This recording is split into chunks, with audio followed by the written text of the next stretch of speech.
And as soon as we get the go-ahead, we're going to get going. You are live. All right. Hell yeah. Well, hello, Wisconsin. It's me. And I'm here with my amazing guest, Aaron Baskin. Hey. And just as a little background, I invited Aaron on the podcast because I've known him for a long time.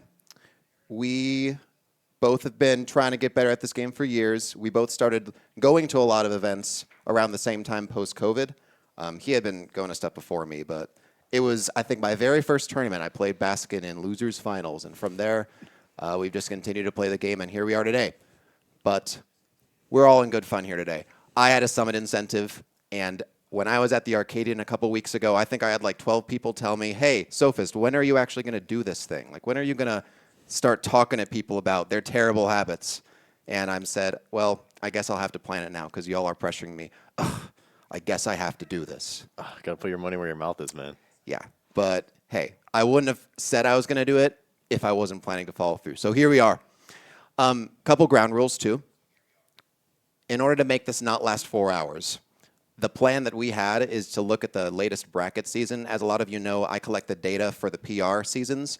And so for all the people who showed up on that ranking, meaning you had to be to like 4 PR events or more from December through February, you're going to be on this list. If either you or Aaron, if either I or Aaron have played you, and we have something to say. Now, when you add all those people together, that's like 65 people. So we've still got quite a few to get through. Yeah. But yeah, so it'll be fun, but it's going to be manageable. We also did say that in chat. If you want to drop your roast of us, you can, because we're going to obviously try to make this fair for everyone. Yeah. If we dish it out, we have to take it. I think that's the deal, right? Like otherwise, we just look like big meanies. Yeah, exactly. We're not big meanies. We're nice. We're nice people. Ish today. Well, we're doing a whole roast on everyone, so we're nice-ish. Yeah, we're going to keep it PG, right? So I guess that's the other ground rule. We're going to keep it PG. So if Chad drops any roasts, keep it PG too. Just because this is like getting posted on YouTube and everything, I think we just want to keep this as fair and honest as possible. So Yeah, what Sage said, we're nice meanies. we're nice meanies. And so with that being said, we've got our first guy. So this is all going to be in alphabetical order, by the way. We're not going from like top down as far as like ranking or whatever. We're just going down by alphabetical order. So first we got Agnes. Do you want to start us off? Yeah, well, Agnes plays Sephiroth, and a lot of Sephiroth's stuff is just like constant mid-range pressure. But the problem with his play is that his movement's so clunky that like he mistimes and misspaces a lot of things. Like I'll see him do like he'll try to do like a reverse up air or like a back air, and then he'll just do nothing because he like mistimes it. So I think if his movement was less clunky and he got that execution down, then it'd be a lot scarier to play him at the mid-range.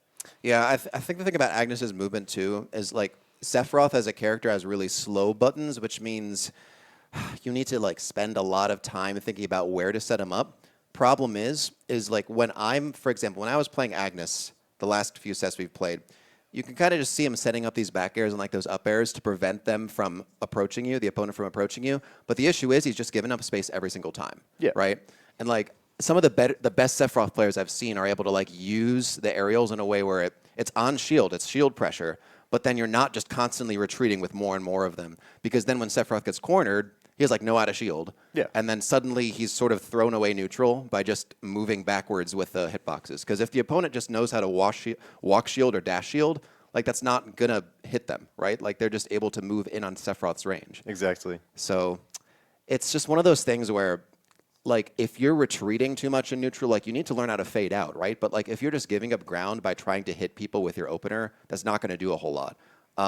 In my opinion, one thing you can do is if you're like landing with Bear on shield and you've started putting a lot of extra pressure on it, you'll want to like follow that up with like an aggressive option, like with like a dash grab or maybe just like an empty hop to kind of see if they fade back or if they try to jump in aggressively. Mm-hmm. Because if you're always just going to follow up a landing aerial with another landing aerial, then they're just going to move forward against you and then you have no space left. Yeah. And so I think there's just different ways to play that flowchart. And so, yeah, Agnes, I think it's just you got to do more there, bro. Mm-hmm. So I think also it's important to take note about what people do about the specific movement options you do, because that can help you get a lot of later hits. Because Sephiroth's a hard character, I'll admit that.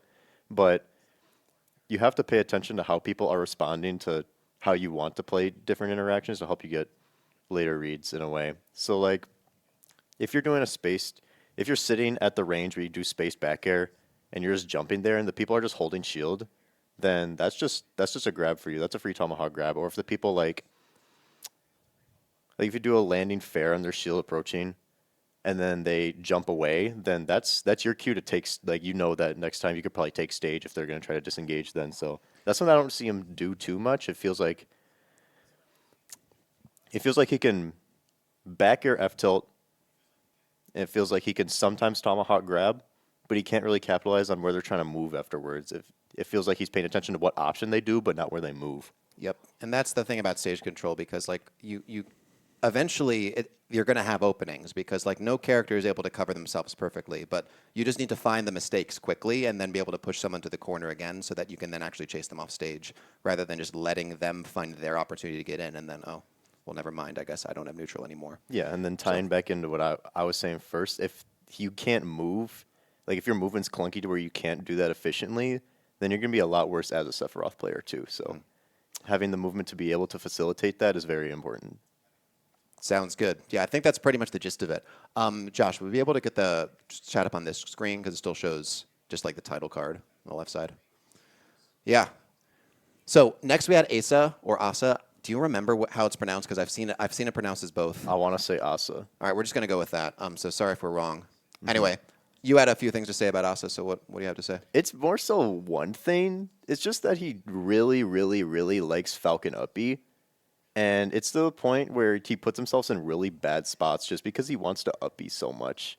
Falcon Uppy is really good, but like, if you're trying to hit them on the platform every time, and then you reverse the situation where they're under the platform, you're on top of the platform, then it really isn't really worth it. I feel like there's other ways to be able to pressure them in ways without Falcon Uppy. Like, they're sitting on platform, you can just like toss safe up airs at them, or you can make the threat of Nair 1 or up air a thing. But if you just keep up being over and over again, yeah, you get 20 and you get them in a worse spot. But is it even worth it? Yeah, if you're just gonna miss it half the time. It's one of those things too, where it's like you take the easy damage, but because of the amount of lag you have after even hitting the move, you're not going to really be able to capitalize on it that much. Because like Falcon, when you're standing under a platform and someone's above you, like of course you've got the threat of up air. Are you going to hit them if you just like jump at them directly while they're standing at the center of the platform? No, like that's not going to lead to anything. Yeah. But what you do is you get a sense for how they get off the platform, because what I like to think about this game is like being on plats. Like, you're fighting the platforms. Like, when I say it's a platform fighter, you are fighting the platforms. Yeah. So it's annoying to get off of them. So that means when you're the opponent who's just standing under the platform waiting for them to do something, you should just wait for them to do something dumb when they try to get off of it. Especially if it's like a neutral position where they aren't actively pressuring you with a platform, right? Like, just being on a platform standing there, most characters don't like that, right? And so Falcon just can get way more off of just waiting for them to disengage than just taking the up B and... Yeah, great, but then you've got to still reset and do something else. Yeah, that's the thing about Falcon. You just pay attention to how they deal with in certain situations to get your cheese. Because Falcon, in my opinion, is a cheeser, just because he looks for those specific percent ranges so he can get those specific combo stars at percent ranges and then just blows you up for it. Or he just frame traps you till you're dead. Yep. And it's so cool every time. Down air knee, really the coolest thing I've ever seen in the game. Yeah. Can't you agree? I can agree that when he misses the down air knee and I get a Nair 1 knee again, that's the sickest shit in the world, man. When you frame traps. When you miss the so first good. combo, you miss the first combo, and you're rewarded with a free second combo. Yeah, I planned that frame. They planned that frame trap. Yeah, so that was just you getting outplayed. Yeah, I love that. That's my favorite thing. Not.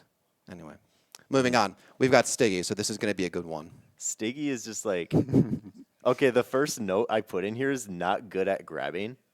Stiggy's grabs is both Corrin and Bayo are like, they could be a lot better. It feels like Stiggy will only grab you at high percent when it won't even kill you. And I get that it's to like it can put you in a worse position, which can get you killed.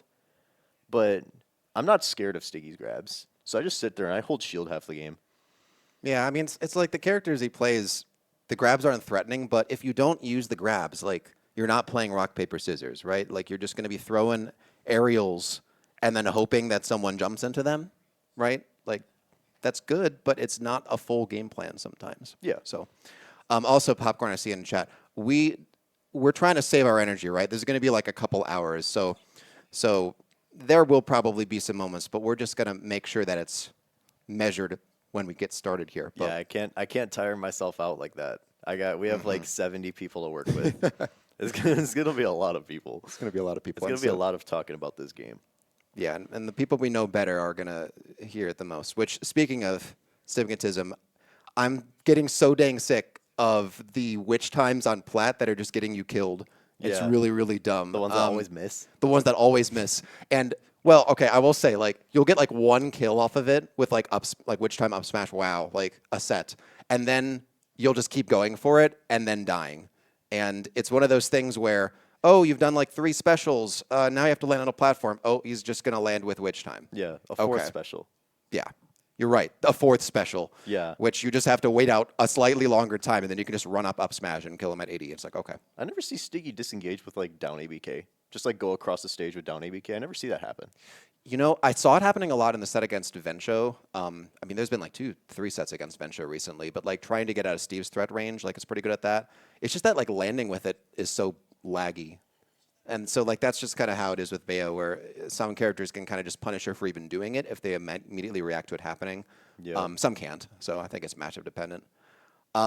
With Corrin though too, I think like the up air fishing at low percents is good, but it's so bad against like fast characters sometimes because like you talk about how Fox is a bad matchup, and you know why? It's because he can just dash back and then punish you for landing with up air, right? Like, Yeah.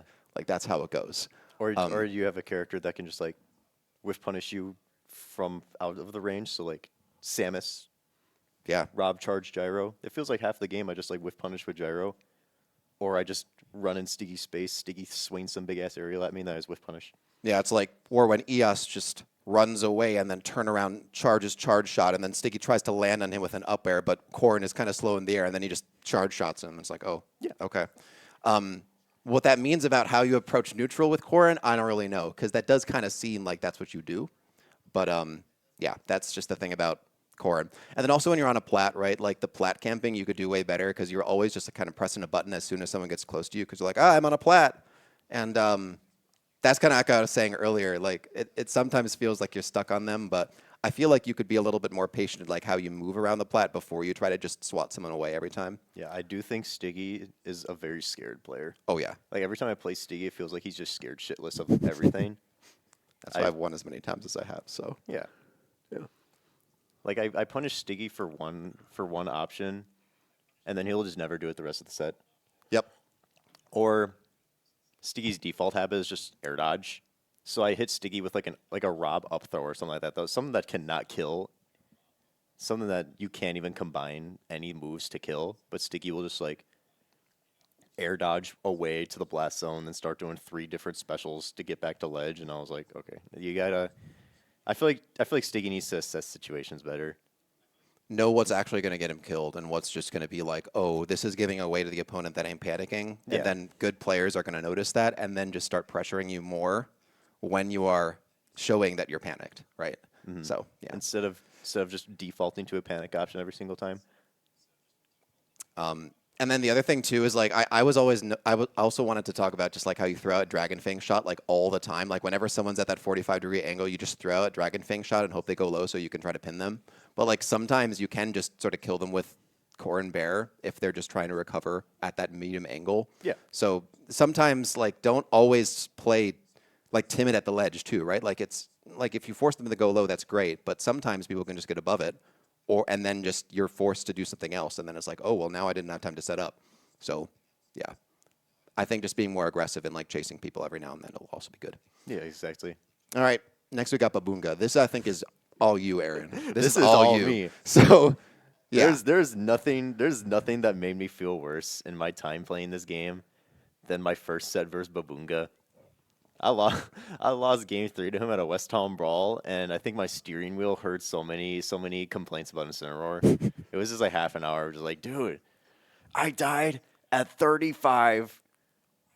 He neutral got a back through me 7 times, and then that fueled me to like play against BABOONGA every single week at Timber and just like abuse his habits. yeah. Because if the habit that I realize that gets him killed by every single person is his really bad second option. Like, of course, instants are gonna do some random option like a random revenge or like a misspaced aerial, but he always does a second special right after it that gets him killed all the time. It's always some sort of revenge or some immediately mashed like spot dodge lariat, and they hit players that don't know that it's coming, but it's always coming. That's the problem I have with this play, is that it's just so like it's so reckless. It's reckless, and I had a big issue playing him for a long time because I would always try to just play in his range where I would land at times that he would expect other characters to land. But then I just realized, what if I just like air camped and waited for him to throw out the second option? That's what I'm saying. Because like that's what I started doing, and then that was like literally all I needed to do to start winning every time. There have been many times where I have ran in his space and then I just walk out and then walk and there's like face towards instant, and then I watch him do landing fair into spot dodge lariat into immediate revenge afterwards. And I'm just standing there like right here next to him watching all of it. Like I'm just standing there for like 10 seconds straight just watching him fight air. And then I walk in, just F smash him. Yeah. So mashing after revenge. It's not just the revenge mash, right? Like everyone likes to talk about the revenge bash. It's the mashing of when revenge whiffs and you have to do something else. Yeah. That's the issue. Yeah. Yeah, no, Carvin, don't worry. He'll be coming soon. Oh yeah, he's in a couple people. You should stay tuned. Stay tuned. Can I spoil like the first line of my notes for Carvin? Oh, please spoil. Yeah, It's I scroll down and my notes for Comet, the first line says "say the line, Bart," and then in parentheses it says "pet hamster." Yeah. So We'll get into it. I'm ready for that. We got Black Tiger next. Oh so. yeah. Anna's like if BABOONGA played Snake. It's just so many random options, but I think from what I can like assess from Anna's play is that she throws way too many uncooked grenades that are like that don't even do anything. They don't make me feel like I have to do something around it to not get hit by it, because it's like a non-threat. Like if you throw an uncooked grenade at me, I'm just gonna run through it. Yep. Or I'm just gonna grab it and toss it back at you. And I think she needs to do better at using grenades to like force you into bad spots and then capitalize on that, because that's half a Snake's play. Yeah, I think honestly that's taking advantage of matchup inexperience in a lot of ways, where I think people don't know, and honestly I didn't know till recently when I think I spoke with Anna for like 20 minutes after a set we played about how grenades work, that you can just kind of not bother with them and just take the 1% chip or whatever when they're uncooked and then simply hit her for it, right? Like it's one of those things where then as soon as you're in the corner, like she throws out random dash attacks all the time too, which Yeah, I've tried to think about after sets. I was like, why did I get hit by that dash attack? Yeah. And I've been playing Anna for like 2-3 years, and I still have no idea why I'm getting hit by these dash attacks. I'm just getting hit. Yep. It's like it feels like I don't know if I'm getting punished for something or if she's just doing it just to do it, but it hits me every time. I think she's just doing it because it works. But it's Yeah. like as soon as you know how the dash attack cross ups, you can just dash grab it, and then it's like, oh well, now you're back in the corner again. Yeah. So, yeah. The other thing I was thinking about is just this happens every time I'm watching a Black Tiger set. I'm like, why do you keep Nikitaing when your opponent is like already halfway back to grabbing ledge, Yeah. and then can just get above you by reacting? It's such an easy way to get back to stage if she's priming Nikita when you're like in the middle of your up E animation. Yeah. Like it's just I've seen multiple games lost by just being in last hit and then relying on Nikita to just kill them at 100 if it hits. But then the opponent either has a disjoint that can just disable it, like great, or is fast enough to get above you, and then Snake has to like take 2 seconds to put the Nikita away, and then just gets hit for it and dies. Yeah. So, yeah. I do think poor Nikitas and then I wouldn't say poor grenades, but like poor uncooked grenades. That kind of just halts her a lot in neutral and advantage. Mm-hmm. Her disadvantage is like, it's all right. Just because you have Snake Grenade, which B reverse takes you from this part of the stage to this part of the stage in the matter of like half a second. Yep. Which kind of helps her a little too much, but if it works, it works. It's like one of those habits, like it works, and then if it stops working, you need to stop doing it before it gets you hurt more. So, yeah. I do think Anna has some solid stuff in her play that can make her good, but she just plays like if Baboonga played Snake. Understood. Next, we got Cal. I can definitely start on this one. Yeah, I'll let you start. Cal, we've played a lot. I should not be winning King DD Young Link, but I think the main reason for it is because of how you just throw yourself into me when you're in disadvantage and like burn your double jump and then try to land with something aggressively, and then you just get like juggled at 50, but you can't land with anything now, so you need to like go to the corner, and so then as a result of me tapping you with one thing at 50%, you die horribly at the ledge. Yeah. And like that should not be happening. It's not like the neutral is really the issue. It's just I will just wait until you suddenly get really, really anxious and disadvantaged, even though I really shouldn't be at a position to kill you. But then you create a position for me to kill you. And it's just the fact that like you are so desperate to get down when you're up in the air. So, and then what did you really have to say about Cal? If I asked Cal what fading back meant, I don't think he'd understand. I think he'd just have like a brain fart. Because whenever he gets in, he won't stop swinging until he gets hit or he hits the opponent.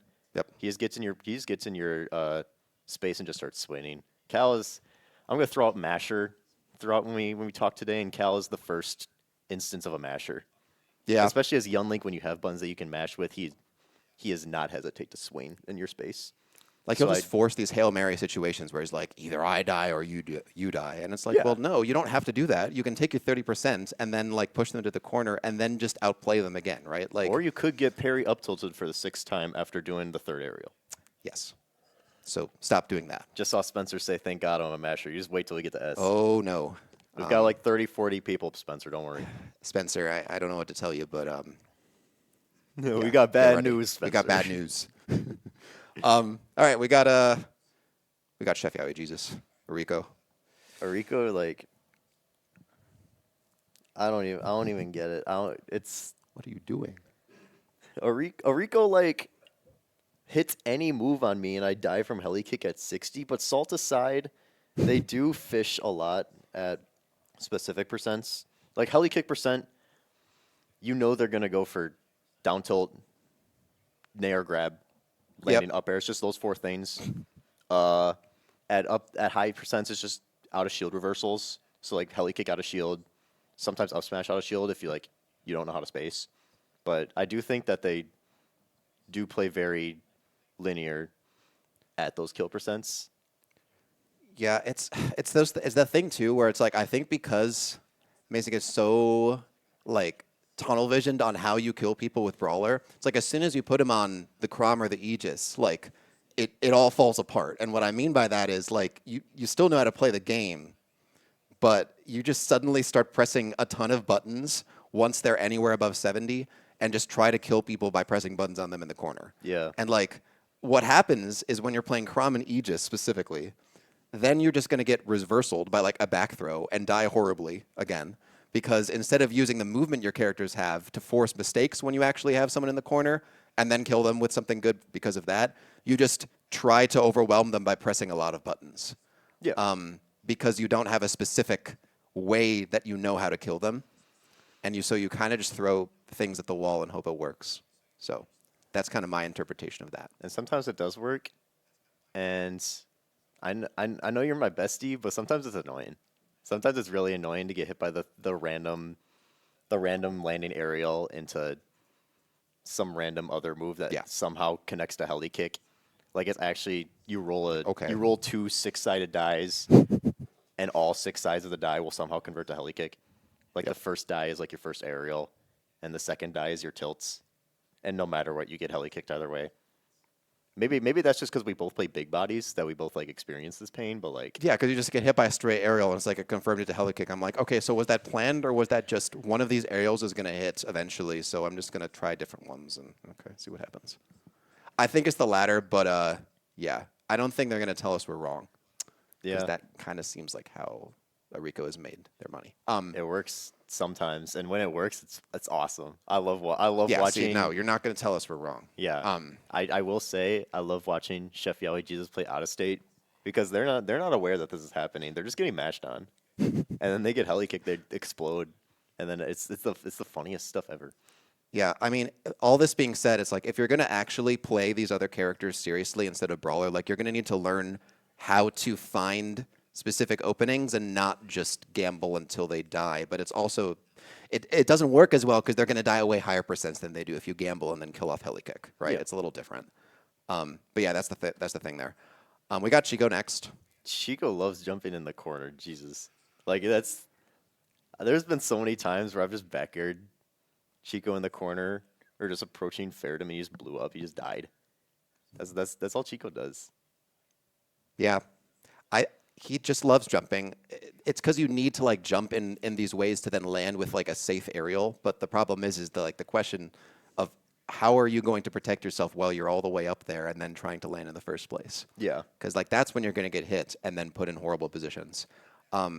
It's the same issue, honestly, as I was talking about with Cal, but like less mashy because you can't mash as much with Hero just because of how his buttons work.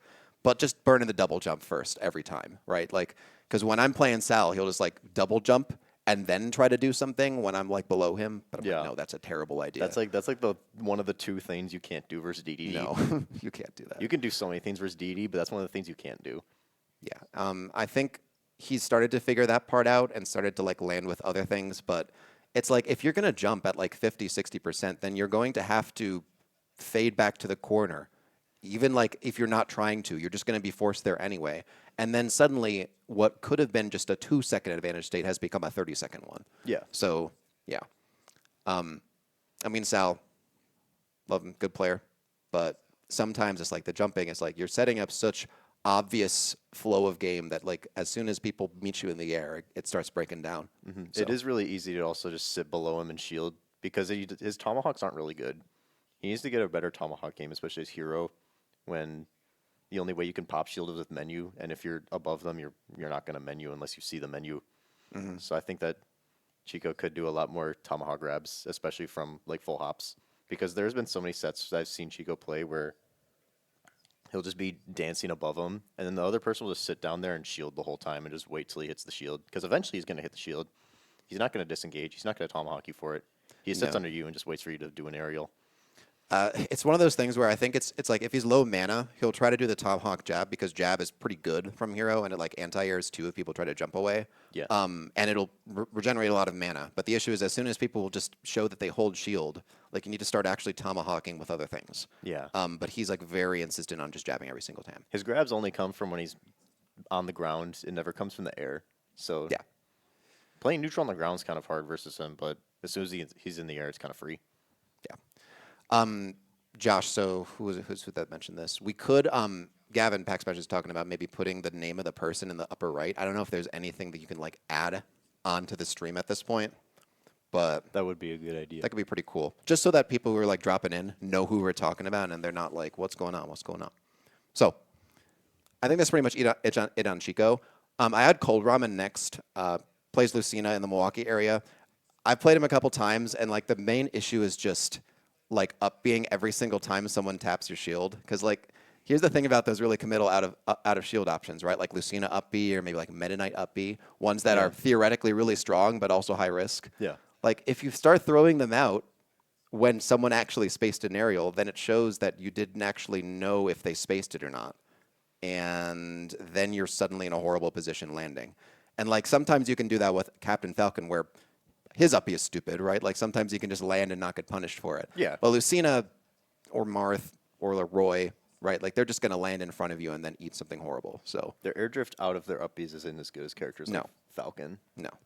It's those like slash uppies, kind of like Mario, where you can't really go anywhere, so you're just gonna explode for you. You're just gonna get F smashed. Yep, you're gonna get F smashed. And so that's just the thing where you've got to just like learn how to actually beat some people and anti-air them with moves instead of just relying on like a really fast out of shield option. Because like out of shield options are good for like cross ups, right? Like if people are trying to cross up your shield, then you can use that. Yeah. But if someone's just approaching you at an angle where they're just going to space their aerial, then you just have to beat them to the punch, right? Like you're not going to get anything out of shield.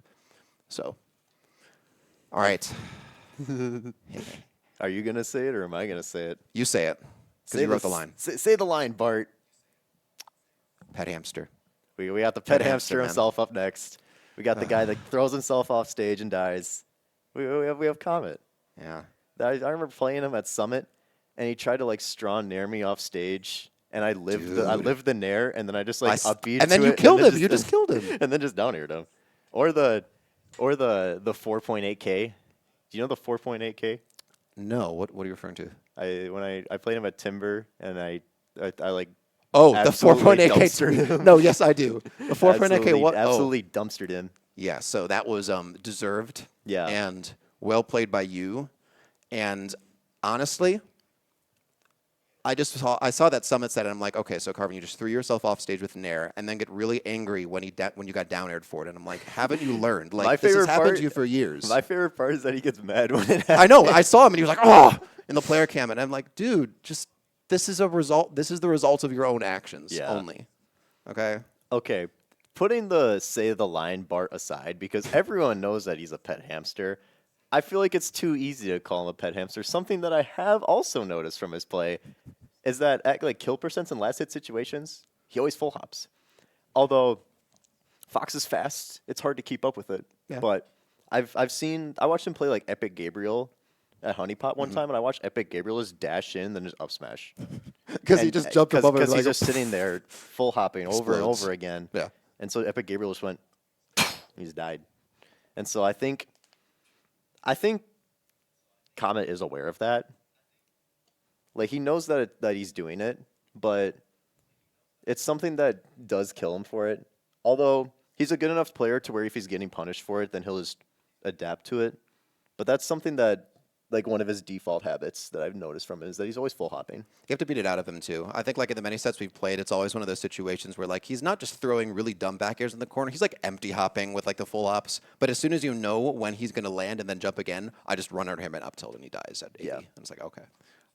But, like, that just seems like a free kind of gimme he gives a lot of people every set. Mm-hmm. And then it's just a matter of then, like, forcing him to not do that. But, like, what if you just were more careful at that person in the first place, right? So you don't just get caught out to random anti-airs. But the same stuff that kills him, too, is, like those, like, it's the fair from ledge into immediate nair. I've seen him get killed for it a lot, and it feels like that's just what he defaults to off ledge. Mm-hmm. But it makes me think about if that's actually a bad habit he has, or if it's something that he does until that you show you can do something about it. Yep, I think it's the latter. But that's not a bad thing. It's like it's not that bad of a thing if you do something that's like aggressive like that, but then you get punished for it once and then stop doing it. Like if you're gonna actually stop doing it after you get punished for it, then I guess that's fair, kind of. But yeah, it also Fox just dies way earlier than he should sometimes because of that. Yeah, I mean, I'm looking at Josh's screen right now, and I see the video of Comet doing the shoot in the Thanos shoes. Like he's wearing Where did you find that? He's wearing some giant purple Jordans, and they look like Thanos shoes. I see him doing the shoot in them. I did a little Twitter deep dive. You did a little Twitter deep dive. Yeah, we've got production doing maximum work here. We'll do a little like production. he's actually wearing the Thanos shoes right now, bro. Oh yeah, Riffle Up. Also, you can drop your roast of the players if you just want to keep dogpiling as we're going. Yeah. By all means. Yeah. Makes our job a little easier too. Mm-hmm. We got CRB next. Oh, CRB. The thing I put down here is that he's the pet hamster's sophisticated uncle. So CRB is a very fundies-based player, but he gets cheesed so much. Like I've watched him play versus Luigi's, and it's painful. He'll be up and he'll be outplaying them, then he just gets cheesed like every single time. So I think he plays really, really honest. And in a game of cheesers, you're just gonna die. You're gonna die for it sometimes. But it feels like a part of his play that he needs to get better at dealing with. It's one of those things where I think Palu is just very good at having, like, it's one of those characters, well, although it's a jack of all trades character, you can get by just doing Palu's default game plan versus like 80% of people. Yeah. But the problem is as soon as someone can just like burst you down with something for doing Palu's normal stuff, then you're just forced to change that up really quickly. And I think that Kaden doesn't really go into sets with a like anti-character game plan to start. He'll always just sort of do normal Palu things. But sometimes you can just do normal Palu things for 30 seconds and then die first, right? Because of something explosive. And then suddenly you're down on momentum for the rest of the game. It's good. Smash Ultimate. It's Smash Ultimate, right? Like you can't do that. Not in 2025, right? Like you used to be able to do that with your Pocket Wolf or your Pocket Palu in like 2019, right? But you can't do that anymore. Mm-hmm. So I do. It is. I will also add to. I know we just. Like, we're done with Comet, but Comet and CRB are both players that are super stressful to watch because both of them get cheesed insanely hard. Goodness, yeah. And it could happen at any moment. And so I hate watching both of them just because they're always getting cheesed. Like, there's never a point where, like, okay, he's comfortably sitting at a lead because he could very well die at, like, 20% to just the most random move. That's the thing about Comet when watching him at regionals too. It's just like, just hold the leads more carefully, and then that would make everyone's lives easier. Yeah. When watching, but yeah. All right, I think that's pretty much it for CRB. Good player. It's just that Yeah. you got to figure out a more anti-character game plan early on, especially since you've had so much time on the game now. Yeah, So, stop getting cheesed. Yeah. That's just it. Yep. Next we have Dash, the Norse and Bayo. And from when I've played Dash, Dash just throws out so many unsave options in neutral. Like, I can just sit there in a crouch or sit there walking, and I can just wait for the heel slide, and eventually the heel slide will hit, and that's how I get my opening, just because I can shield the heel slide and then blow him up for it. So I think he could play neutral a lot safer, in my opinion. I think like ABK, it's like that's the standard thing that Bayos go for, but at the same time, it's really only something that most characters can punish if it's like on max range. I mean, I'm sure he's listening to this, he knows this. Yeah. But like the cross up is so good to just sort of create movement situations where you then bait them out to do a really terrible punish attempt and then actually hit them for it, right? Like the ABK on shield can be safe at most ranges. Yeah. So, yeah. I do think in the situations that Dash decides to do the heel slide, I think he could just ABK instead, and he wouldn't get punished for it as much. He would get a little less of a reward because heel slide combines, like heel slide combos, I mean, they do like 60 off the bat. But I think if he just ABK'd instead of heel slide, it'd be a lot easier for him to not get blown up for it. Yep. I think it was just like sometimes getting used to that working probably against players when they aren't capable of just waiting for the bad openers to show up like that. But eventually you need to start being like really careful about what openers you look for against better players, for sure. Yeah, for sure. It's like I can just wait for him to overextend and then just punish him for it. Yep. That's the problem with a lot of Bayo players that aren't really that good, is that they give you overextensions eventually. Yep. I think if they're here, it might be a little bit later. Oh, yeah, I guess Damsel actually we can talk about while we're here right now. I play Damsel a lot being in Milwaukee. The number one issue is just people still don't know how Bayo's specials work. Yeah. And it's so annoying for me to see this happen the way it does, right? Just in case y'all don't know, it's 2025. In case y'all don't know, the more specials Bayo uses, the longer she's just going to stand there like an old lady when she lands Yeah. after throwing out all those moves. Special lag is a thing that can be abused, guys. Oh, like super abused. And the thing about Damsel too is like she'll throw out like 2 specials, which is like normal stuff to do, but then they don't hit. And we'll continue to throw out like 2 more, and then witch time to land on a platform, and then we'll just stand there like for like 3 seconds, and you can just run up and like charge F smash. Yeah. And kill her at like 50. So it just feels like desperation to just get that first hit when the risk reward just becomes really horrible if the opponent knows that they can just run up and F smash you for it. Hey, So, someone underscore lol. We taught underscore lol something today.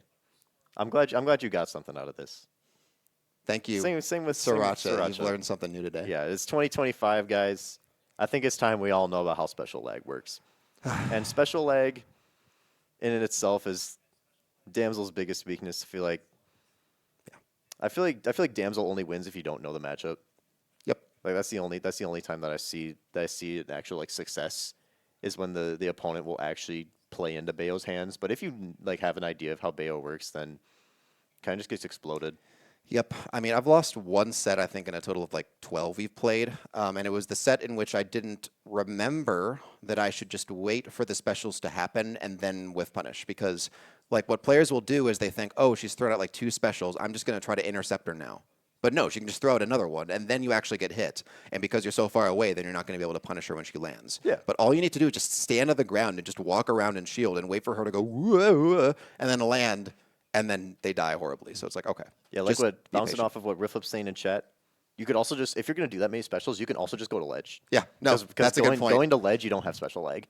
Stiggy does that pretty well, actually. So Stiggy will like use multiple specials, but then knows when to use them in a position where he can just retreat safely.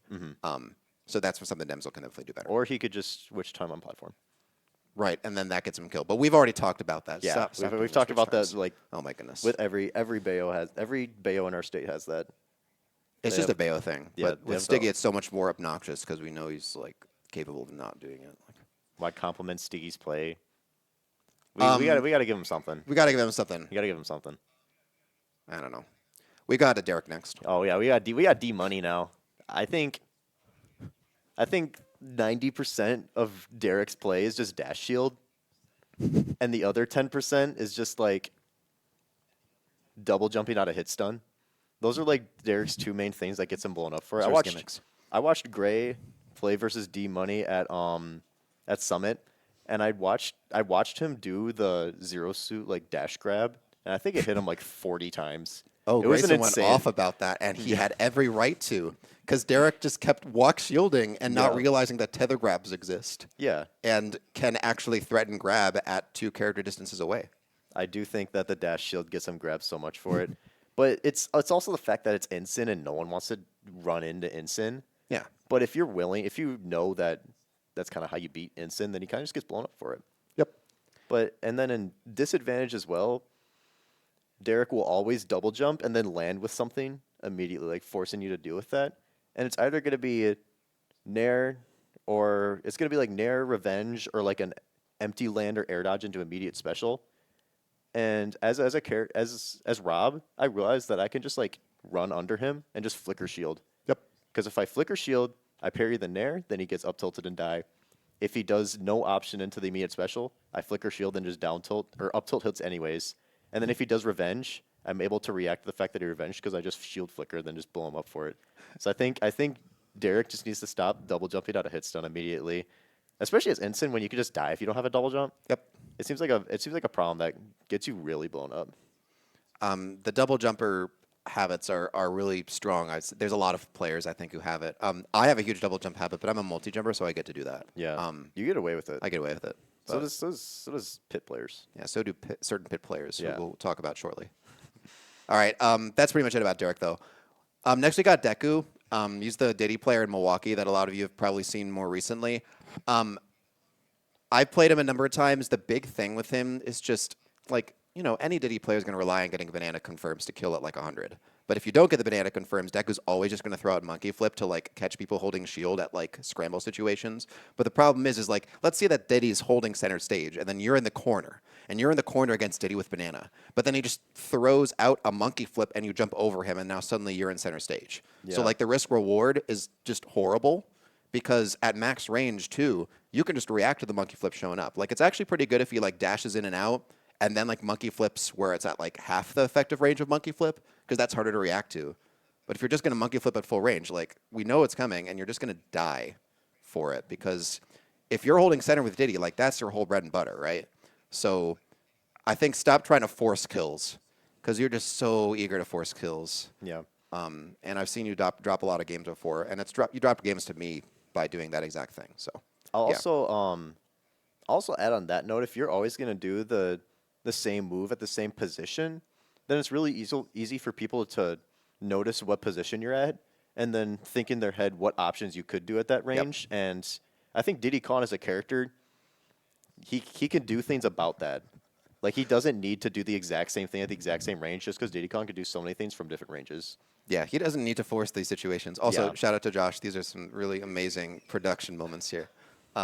Keeping the energy alive here. Yeah. And also, Ichigo's in chat. I appreciate that, Josh. Ichigo's in chat mentioning how Deku likes killing himself in neutral with uppies, too. See, here's the thing. It's like you take a ton of damage and then just get hit for it, but then sometimes it kills the opponent at 100, and then it's like the coolest thing ever. And we Yeah. call him the barrel technician. I don't know. So it's like, if I were him, I would be thinking like, yeah, this is awesome, because yeah, I die for it sometimes, but sometimes I kill my opponent really early, like he did against Skyward that one time, and everyone's like, oh my gosh, he's the smartest player alive. So, you take what you can get. What's up, Luke? What's up, Luke? Yeah. All right. All right, we got DrMichaelBay next. Another guy that I actually haven't played against either. Yeah, another Milwaukee player he's been out to a lot recently. We just played a couple sets of Thursday Throwdown, and it just reinforced this thing I was already going to say about him, which is you got to stop throwing out Flash Grenade every single time someone has been hit off stage. Like, the issue is, yes, if someone goes low and they have to grab ledge and then have to wait and then have to get up, sure, you're going to be able to potentially snag them with it and then ledge trap. But as soon as someone gets above you, you're then stuck in like endless lag because you're like having to stop throwing out your thing, and then you are beaten back to center stage. And it's the same thing as kind of with Anna or with Anna's Nikitas, right? Like Black Tagger's Nikitas. It's great sometimes if you are like taking advantage of people's habits going low, but if you're just going to throw it every single time, you're just going to get beat back to stage and then throw away some pressure that you would have had.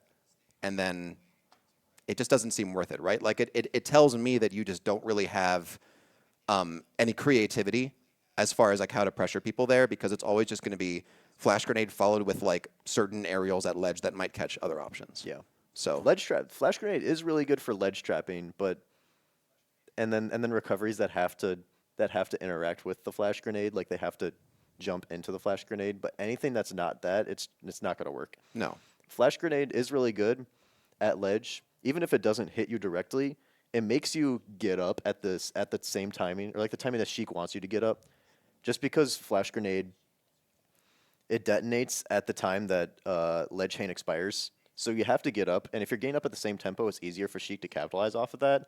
But I don't really see him capitalizing off of that too much, because it's technically a reaction situation, because Sheik has, or the opponent has to do something about the grenade that's at ledge. But, and so you know that the option's going to come. You don't know what option is going to be, but it's going to be at that moment. And so Yeah, it's easy and to you can react just to that. wait. And I think what I see from Michael, too, is like he'll throw out the flash grenade. He has actually set up that situation, right? So let's imagine you set up the situation where the opponent has grabbed ledge, the flash grenade's about to go off, so they have to get up. Otherwise, they're going to just get hit by the flash grenade, right? But then he's just going to throw out like a weak nair that might clip the opponent, but he's not waiting for the opponent's actual animation to get up. Yeah. And so, like, yeah, sure, he'll get like weak nair bouncing fish if he was just lucky about them choosing like ledge jump or neutral get up. But what if they like let go of ledge and double jumped, or they tried to plank with something else, or they rolled? Like then it loses, and then you get beat back to center. So, yeah. Yeah, and you don't need to flash grenade if every time they're coming back to ledge. You can see where they're going and then hit them to get into a position where you can flash grenade them. Yep. Yeah, I think that's the main thing with Doctor. And then he also just presses a ton of buttons, like in last hit situations, because she can't kill. She can kill, but like as soon as it's above the really good kill percent ranges, like he presses way too many buttons sometimes. Yeah, but once you get to the point where you can just DI out and nothing will kill you, then or like no setup will kill you, then that's when Sheik can't struggle. Yeah, that's when she can struggle. but Sheik's a neutral monster. You can just wait for mistakes. Like Yeah. he should just wait for mistakes more often than he does, instead of like just trying to constantly play air to airs. Yeah, but that's kind of another thing. Okay, so we got escape next. Escape is like, I feel like whenever I played Escape once, it kind of just felt like he was just going through the motions. He was just tossing grenade just to toss grenade. He was doing his moves just to do them. I didn't really feel like there's any intent with how he was using them. So I think I told him this when I played him at Summit. It was just to pay attention to how the opponents are responding to your grenades, and I think that'll make it a lot easier to actually hit them instead of just throwing them out just to throw them out. I think it's like you've got to just start following what your opponent does earlier, because everyone knows their game plan by now. Like we're 6 years in, we know how to play the character, but you can't just like throw game plan against game plan and hope yours works. Yeah. To win. I mean, this isn't that high of a level, but it's high enough where you can't just get away doing that. So That is a skill that most trap characters need to like succeed, and it feels like the snakes that we have in our state don't really do it that well, or they could do it a lot better, I should say. So I think that also kind of goes into Flyingboy, because we can probably talk about Flyingboy first, just because he's also a snake player. Oh yeah, he's down like 2 spots. He's down but like we 2 spots. we can go there. He's just start here. missing a giant puzzle piece of snake grenade. I played against him a few times, and I watch him play, and he can use grenade relatively well, but a giant part of snake grenade is using it to punish people for wanting to jump in and swing on you. Because if you're holding a grenade and you're sitting there, and the opponent swings on you, that's an up air, and they could die at 80. That's a nair dash attack at like 5%. It's just a kill confirm after 80, I should say. That's like the main thing, but I don't see him doing it that much. Just like pay attention to when the opponent wants to jump in and swing on you, and you can use grenade to kill them for that. I think it was actually Apollo Kage, like when you were talking about like mid-meta Snake or whatever, of like getting a sense of how people move and then setting up grenades in a way where you just get absurd punishes for them moving poorly and then just, yeah, like killing them with up air at like 110 after you hit them with double grenade at 70. It's pretty cool. For Flyingboy, I had a couple things because he was saying like, oh yeah, tell me about like that set we played. Because we had a really close set at Thursday Throwdown like a month ago. I know I need to do a lot better in the Snake matchup, but there were a couple things I noticed, which is like Snake has good buttons, right? But they're not that good. And they're not that good because he's huge and like he sticks out his entire body whenever he throws out an aerial. And so I see, like I watched a few more VODs of yours and it's just, you're throwing out aerials in like these air-to-air situations where faster characters are just going to either have a faster move or Disjoint is just going to beat yours every time or trade with you every time. Like the amount of time Snake has to trade with those moves is kind of tough. But it's just a deal with the character. Yeah, believe it or not, Snake can have a weakness. He does have a weakness. He can have a weakness. If you let it happen. And I think Yeah. actually it's just a matter of not jumping with aerials as much as you do and just kind of being willing to just do the like walk around with grenade. As passive as it is what Snake needs to do in a lot of these positions, like versus characters with disjoints or characters with really, really fast moves. The other thing too is just like random F smashes that when we were playing, like, you know, Snake can set those up with like Nair, right? Like if you have that Nair at like 30 to 40 and it sends out and down, or if you have like a weak bear that sends out and down, that's great and all because then a roll in means you die. Yeah. So like the risk reward makes sense. But the risk reward of throwing on an F smash at center stage when your opponent is in the corner is horrible because then the opponent just can like walk forward or like jump around you and then like hit you for it. And then what was that even for, right? So like Snake F smash is cool, but like really you have to be careful on when you try to use it because otherwise it just looks kind of silly. Yeah, it looks like you're kind of guessing. And that's what Snake F smash is most of the time. Unless you're like up being the ledge, it's just a guess. Yeah, or like those tech chases where I can like understand it for Yeah. sure. Oh yeah, did we skip anyone? We did. We skipped. Here it is. Yeah. We have Erictho, the blue collar Smash player. I call him the blue collar Smash player. It's just he plays default gameplay. Like he just plays like he's an average Joe playing the game, which is good because he's good at the game and has fundamental skill to it. But I don't really see him having any sort of like bag of tricks or like an X factor that makes me like scared of him. It kind of just feels like I'm just playing the average Joe game versus him. And especially as a character that I play that has really overtuned buttons and can get a lot out of fundamentals, then it kind of just blows him up. Yep. I think that's one of those things where it's like I haven't felt that against him just because I'm not able to outdamage him as easily. It's one of those things where you can just rely on your own fundamentals and then just you have such high damage output that you can just outdamage him and win. Yeah. Because he does a really good movement. I think I've said this about him before, but the way he like plays rock paper scissors is better than just about anyone else in the state. So again, this is a roast, but Erictho is pretty good at that. So it's just that sometimes you need to like be way more explosive than the other players. He is not an explosive player. Unless he gets that Mario ladder or gets the up tilt waft, there's really not much explosion to his gameplay. It's kind of just it ain't much, but it's honest work. Ain't much, but it's honest work. Yeah, I mean, it shout gets out him Josh. far enough, but you know, I think the next step relies on him just trying to like force things in like in a smart way, right? But like trying to be more being decisive. so like and being a player that is very fundamentally based.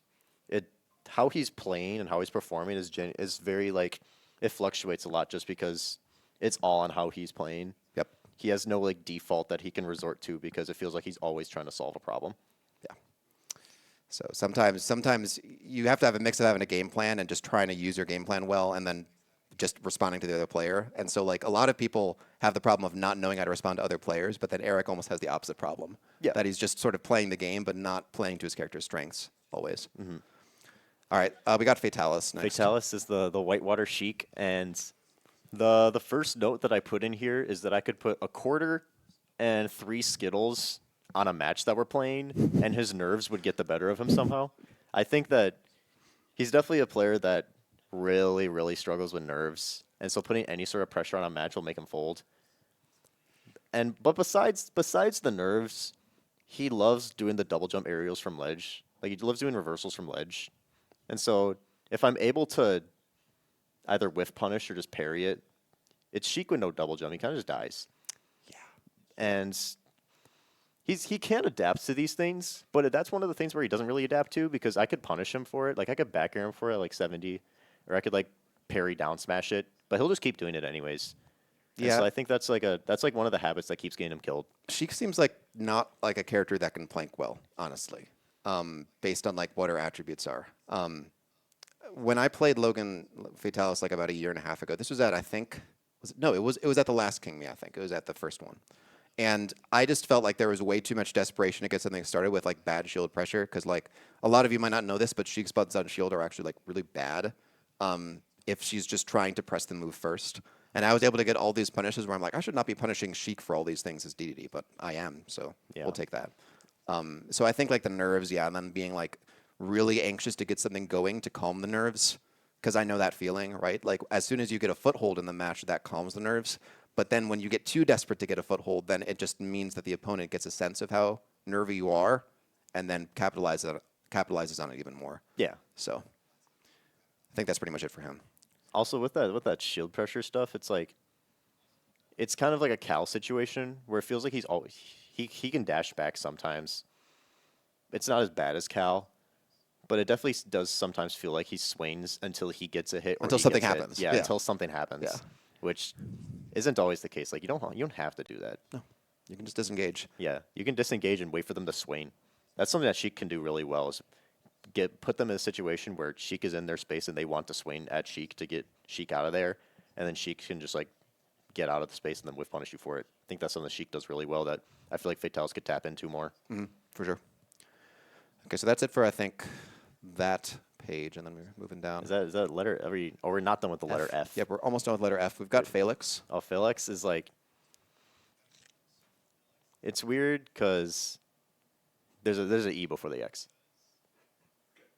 Failex is, whenever I'm above Failex and I'm just like sitting there in the blast zone, every single time he'll do like the double jump thrupper to try to like cheese a stock out of me, and I don't think it's ever worked.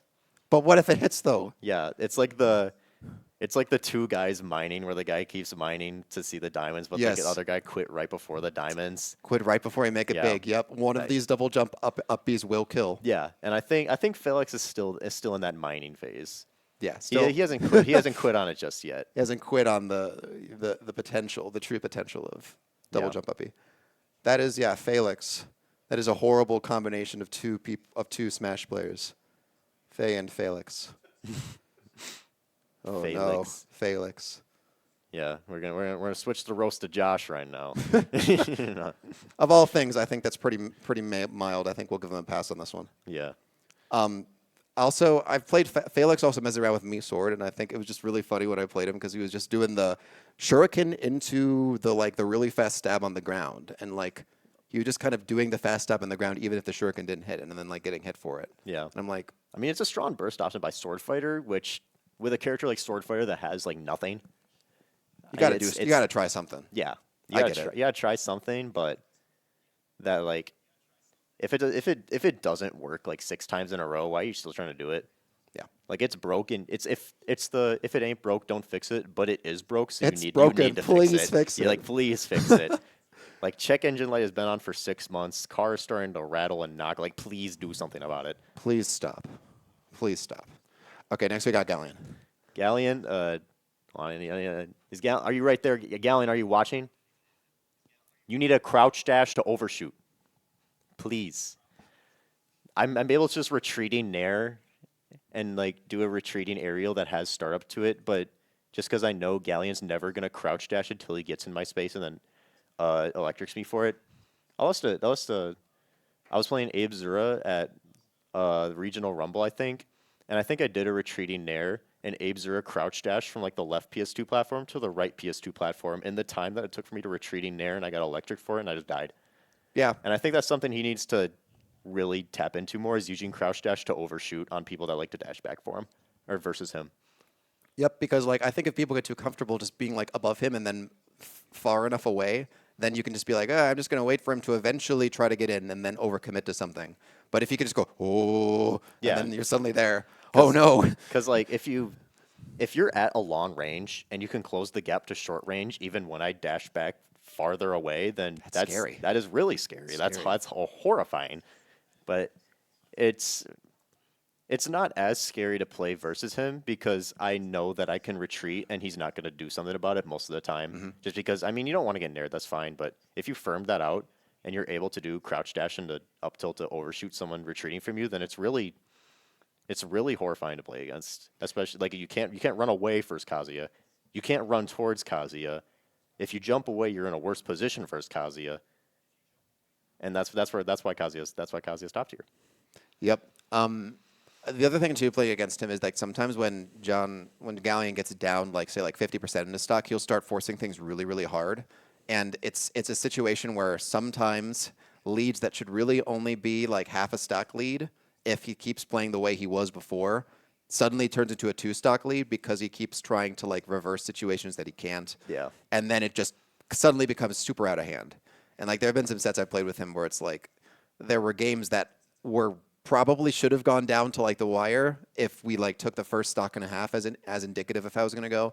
But then something really silly happened, but he just could not mentally recover and then just lost the next 150% of the next 7 interaction, then it's over. Yeah, for sure. I can tell whenever I like cheese a stock versus him that if as long as I just avoid electric or down throw electric, then he'll just try to force things and you can just punish him over and over and then it's over. Yeah. Yeah.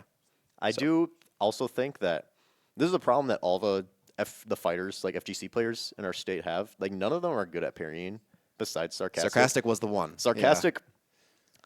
I know this is a roast, but I'm gonna glaze for a little bit. I'm not gonna lie. Sarcastic like changed the way I see the game because he was the only player that can make me actively scared of swinging at any time. Because his parries are really like. His parries make me not want to swing at him, and they make me want to mix up timing at all times, which is when I start playing into his hands. And that's something that I don't think any of the FGC players in our state like can actually tap into because all of them started parrying more. That's a thing that playing against Shotos is like hard because they make you not want to swing because you can parry. Yep. And if you're able to just parry any single time they approach, they're gonna start second guessing themselves. They're gonna start trying to do tomahawks. And that's when you can start playing more mix-ups like that versus them. And that's when you start getting your good-ass tilts on them, and that's when you start killing them for it. And I think that's something that, especially if Galleon was able to parry electric every single thing that I do, then I might be cooked. Yeah, because like you can react to it. I mean, like everyone at this point knows what the timing of these moves are when they are like such fundamental aspects of the kit, right? Like everyone should know the timing to parry Rob Nair. Yeah. Right? Like it's sometimes hard to do it in the moment, but like once it starts becoming a default option, like you should know how to parry it. And like Sarcastic too is like there's also the mental game where he would start like head bopping a ton like once he starts actually hitting the parries and then you're like, oh no, I'm cooked. Yeah, like oh no, he's parried all 3 hits of the Bowser Jr. F smash, like it's bad. Yeah, that's another good one. Yeah, but that's pretty much. Was there really anything else for Galleon? But yeah, it's just like how he plays deficits always kind of gets to me because I'm like, man, you could just like sort of try to slow down a little bit and then regain your stamina. Yeah. Yeah. Just assess the situation itself that's in front of you. Okay, next we got Genderflip. I don't really have anything to say about the Steve because it's just like a normal Steve. If I were to say anything about the Steve, it's just you got to have better damage output. But also, I hate Steve, so we don't need to really talk about that. The Ganon, though, I like Ganon. I play some Ganon, and so I like watching the Ganon, except when a couple specific things happen, and here's one of them.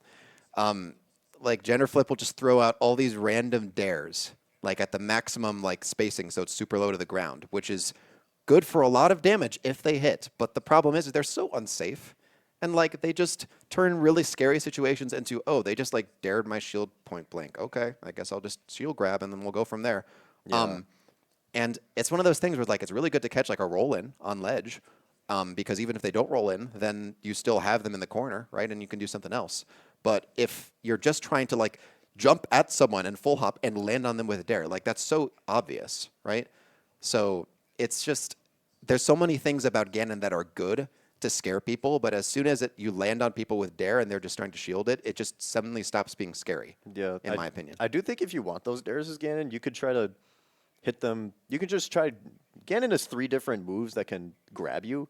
I think if you tap into those moves more to try to get them to not want to hold shield versus you, that's when you start getting more moves like your down airs that can combo into kills. Yes. But it feels like if you're just going for those downers, wait until one hits, then you're going to have a lot less success than if you make them not want to shield and then go for that downer. Because if you're playing Ganon, if you're playing a low tier, you have to be good at that in order to get better results. Yep. Like you have to work for your wins. You can't just guess over and over again until you get something. No, you can't idly pressure, right? Like you've got to condition certain options in your kit to work more than they would normally, right? Like you can, another thing too is like the random up smashes. I'm a huge fan of random up smash, okay? Don't get me wrong, but sometimes with Ganon up smash, it's just so slow that like when you're trying to throw it out to catch someone jumping in, like it's just too slow and you get hit anyway. And I'm like, dang it, like every time. Yeah. And it also is one of those things where those up smashes, and I'm speaking from experience,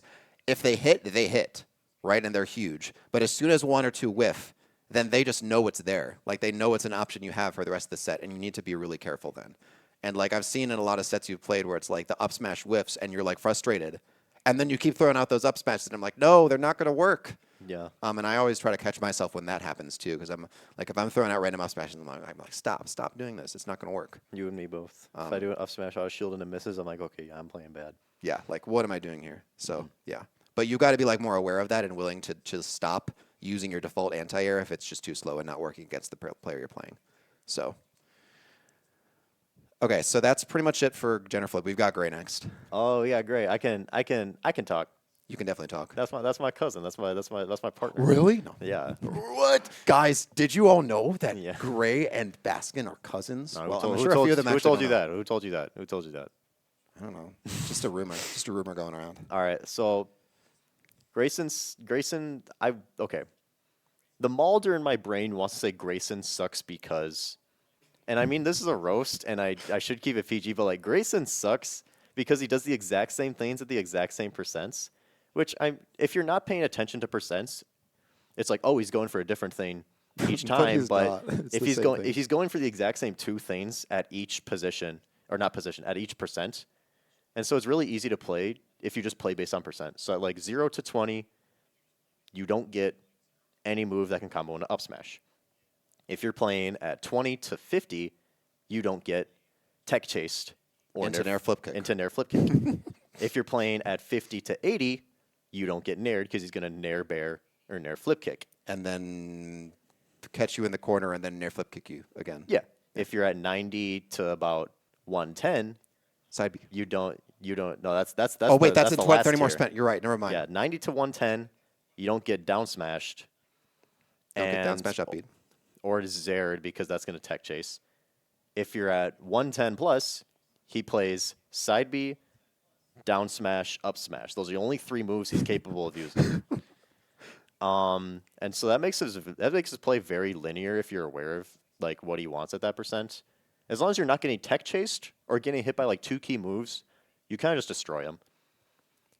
Yeah, it's ZSS, right? So like you like think you're thinking to yourself, oh man, I need to like hit these specific things to kill people, but like you're ZSS. You're like you literally have the best mobility in the entire game, right? Yeah. Like you don't have to be fishing for side Bs that if they're on shield, they create literally a net zero for you and do nothing, right? Like people who are smart are not going to get hit by a random side B at center stage. Like it's okay if you're trying to like catch a ledge option or something, like sure, that's fine. But like you can just wait for people to make a mistake and then hit them with strong bear, right? Like I see a lot of times where you're just thinking about, oh man, it's time, it's at this percent time to do this thing. Exactly what Aaron was already saying. So Yeah. You're way too linear based on the percent that you're playing at. I think if you're a lot more free form, then it'd be a lot harder to play versus you. I think Gray's play really blows up people that love to just run in.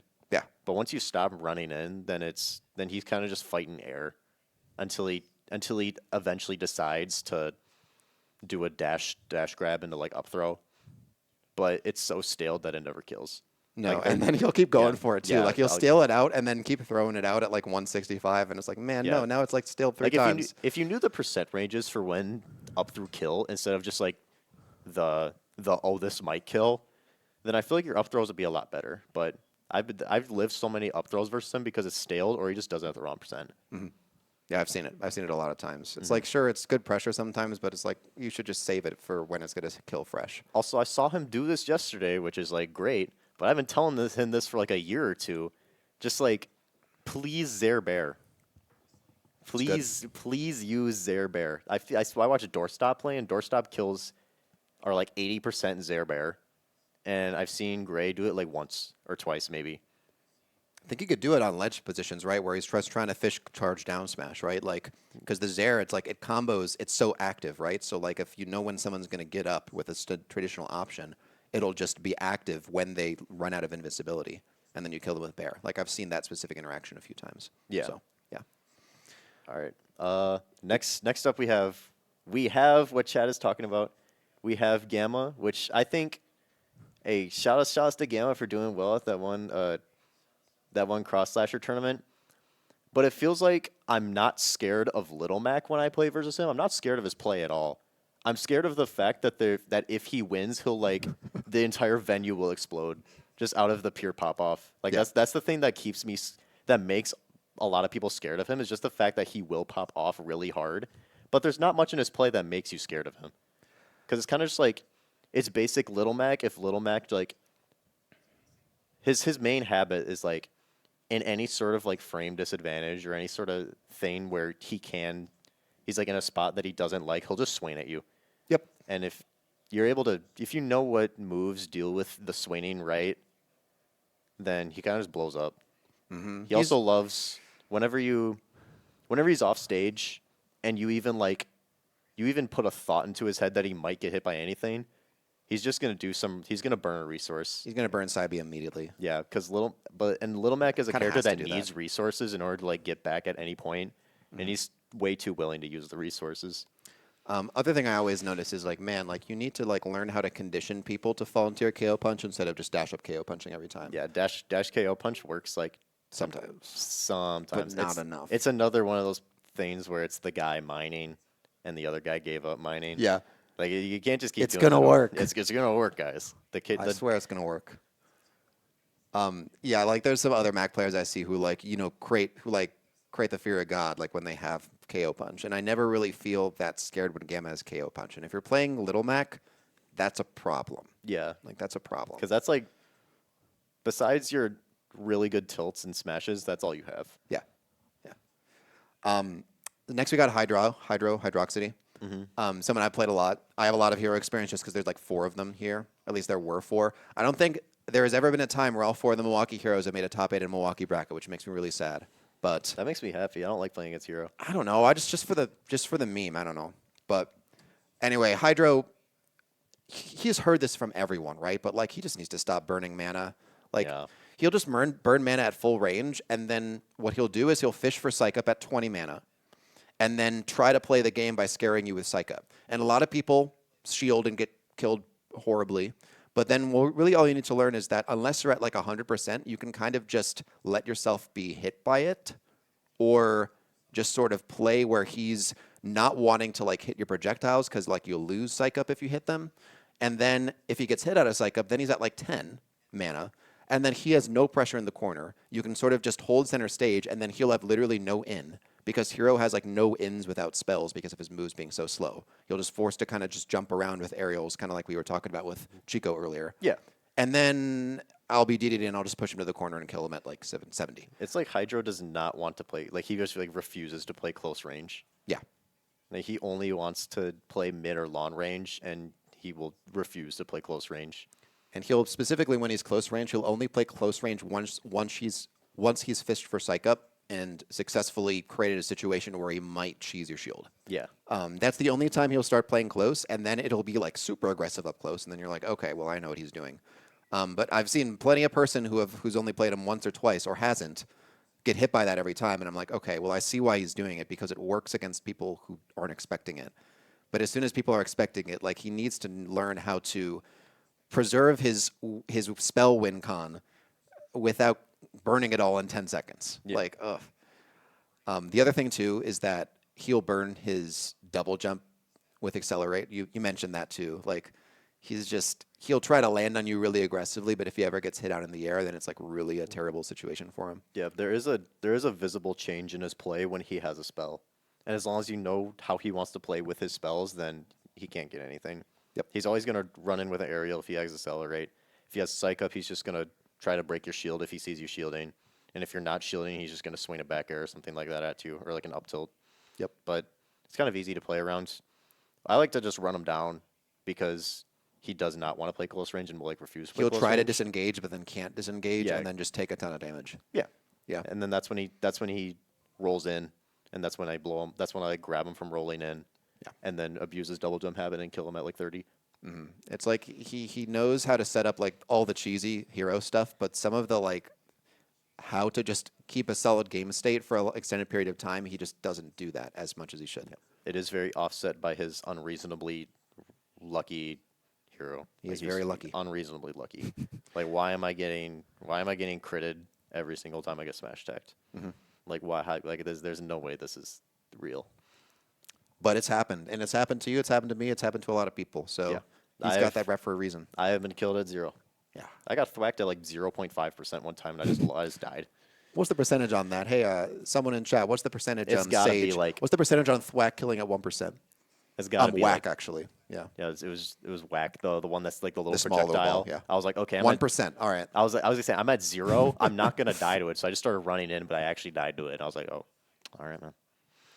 Seems about right. Seems about right. Next, we got Ifrit.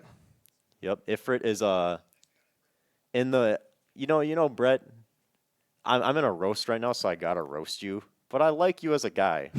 But you're a masher. You are a textbook masher. You just like it's he likes to run in and just press buttons. He overextends, but I don't really think he cares that he overextends. He's just running in. It's just part of the game. Yeah. Overextending. But something that he can do to make his play a lot better is actually firm out his combos because he's playing Fox.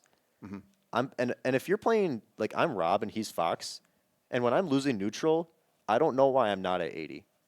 Because he'll do like a 20% or 30% strain, but like I feel like he can do so much more with his advantage state to like if you're gonna run in at people and if you're gonna do 80% every time, then it's pretty good. Because that means you're forcing interaction. You're on them. trading. You're trading you're damage in a yeah, favorable way. Right? Exactly, because Yeah. you're doing 80 when they're doing 60. But if you're running in all the time and you're only doing 20, then I can just problem. blow you up off of it and then just keep repeating that over and over again. I also haven't played him since he switched to Fox from his Ensign. But when he was playing Ensign, it's just one of those things where he wasn't chasing me too, like in ways that were like not grounded. Like he would sort of just like always initiate when on the ground, but then not know how to like chase people in the air. And that's one of those things where I think Ensign, just being Ensign, is part of that. So I don't know how that would feel if I were playing as Fox because it's been a few months. But yeah, the mashing got to stop sometimes.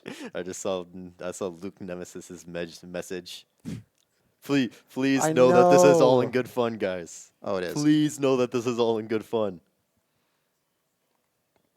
I'm gonna have a little surprise for me at club on Monday from Ifrit himself, guys. Oh no, I'm scared for you. I'm scared.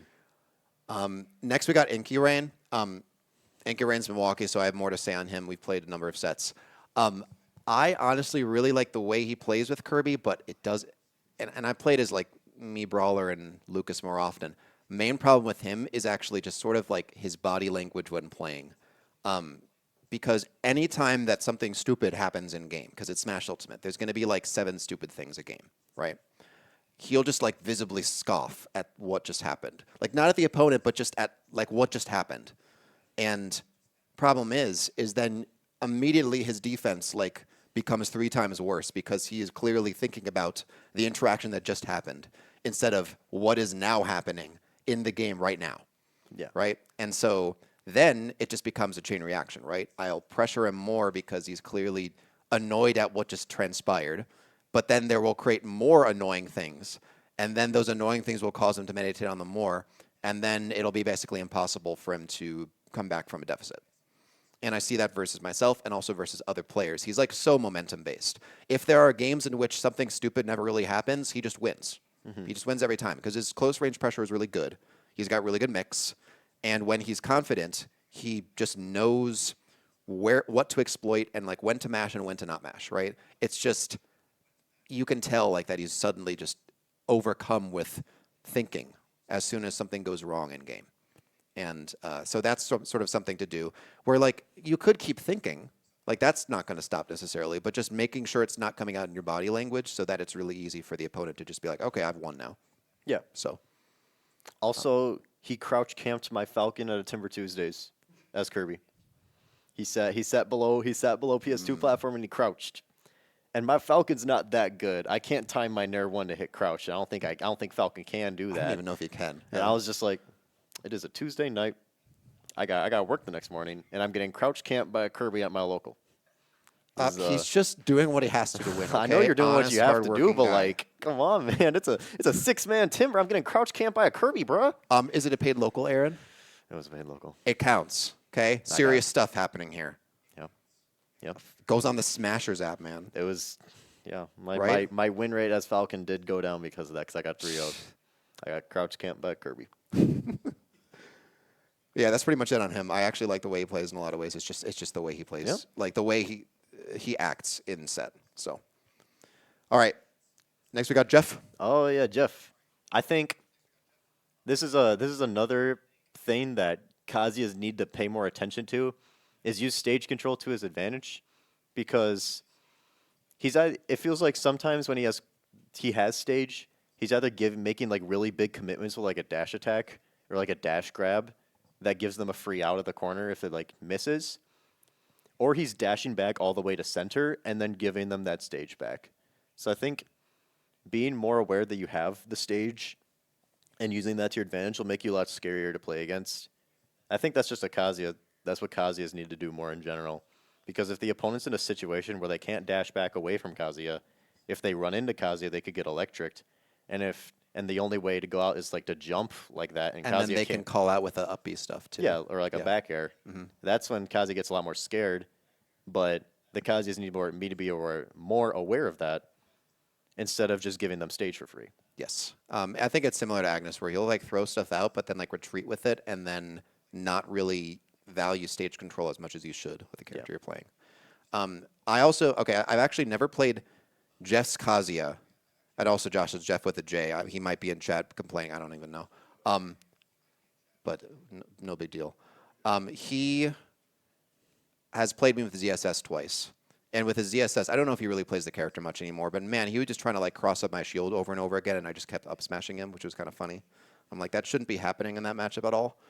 He really just wasn't using stage control with that character either. So I feel like this is sort of indicative of just a player thing, where he needs to know how to hold stage control with this character and not give it up by throwing out an option that's just going to give up the stage control if it whiffs. Yeah. Like by going for bad cross-ups that even if they don't get punished heavily, they just give your opponent stage control.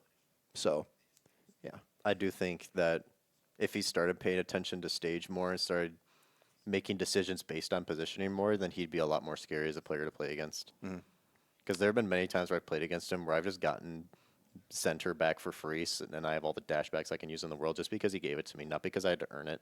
You just got it. I'm like, okay, cool. Yeah. Thanks. Next we got Juju. You got the main man, Omar, Juju Man 24.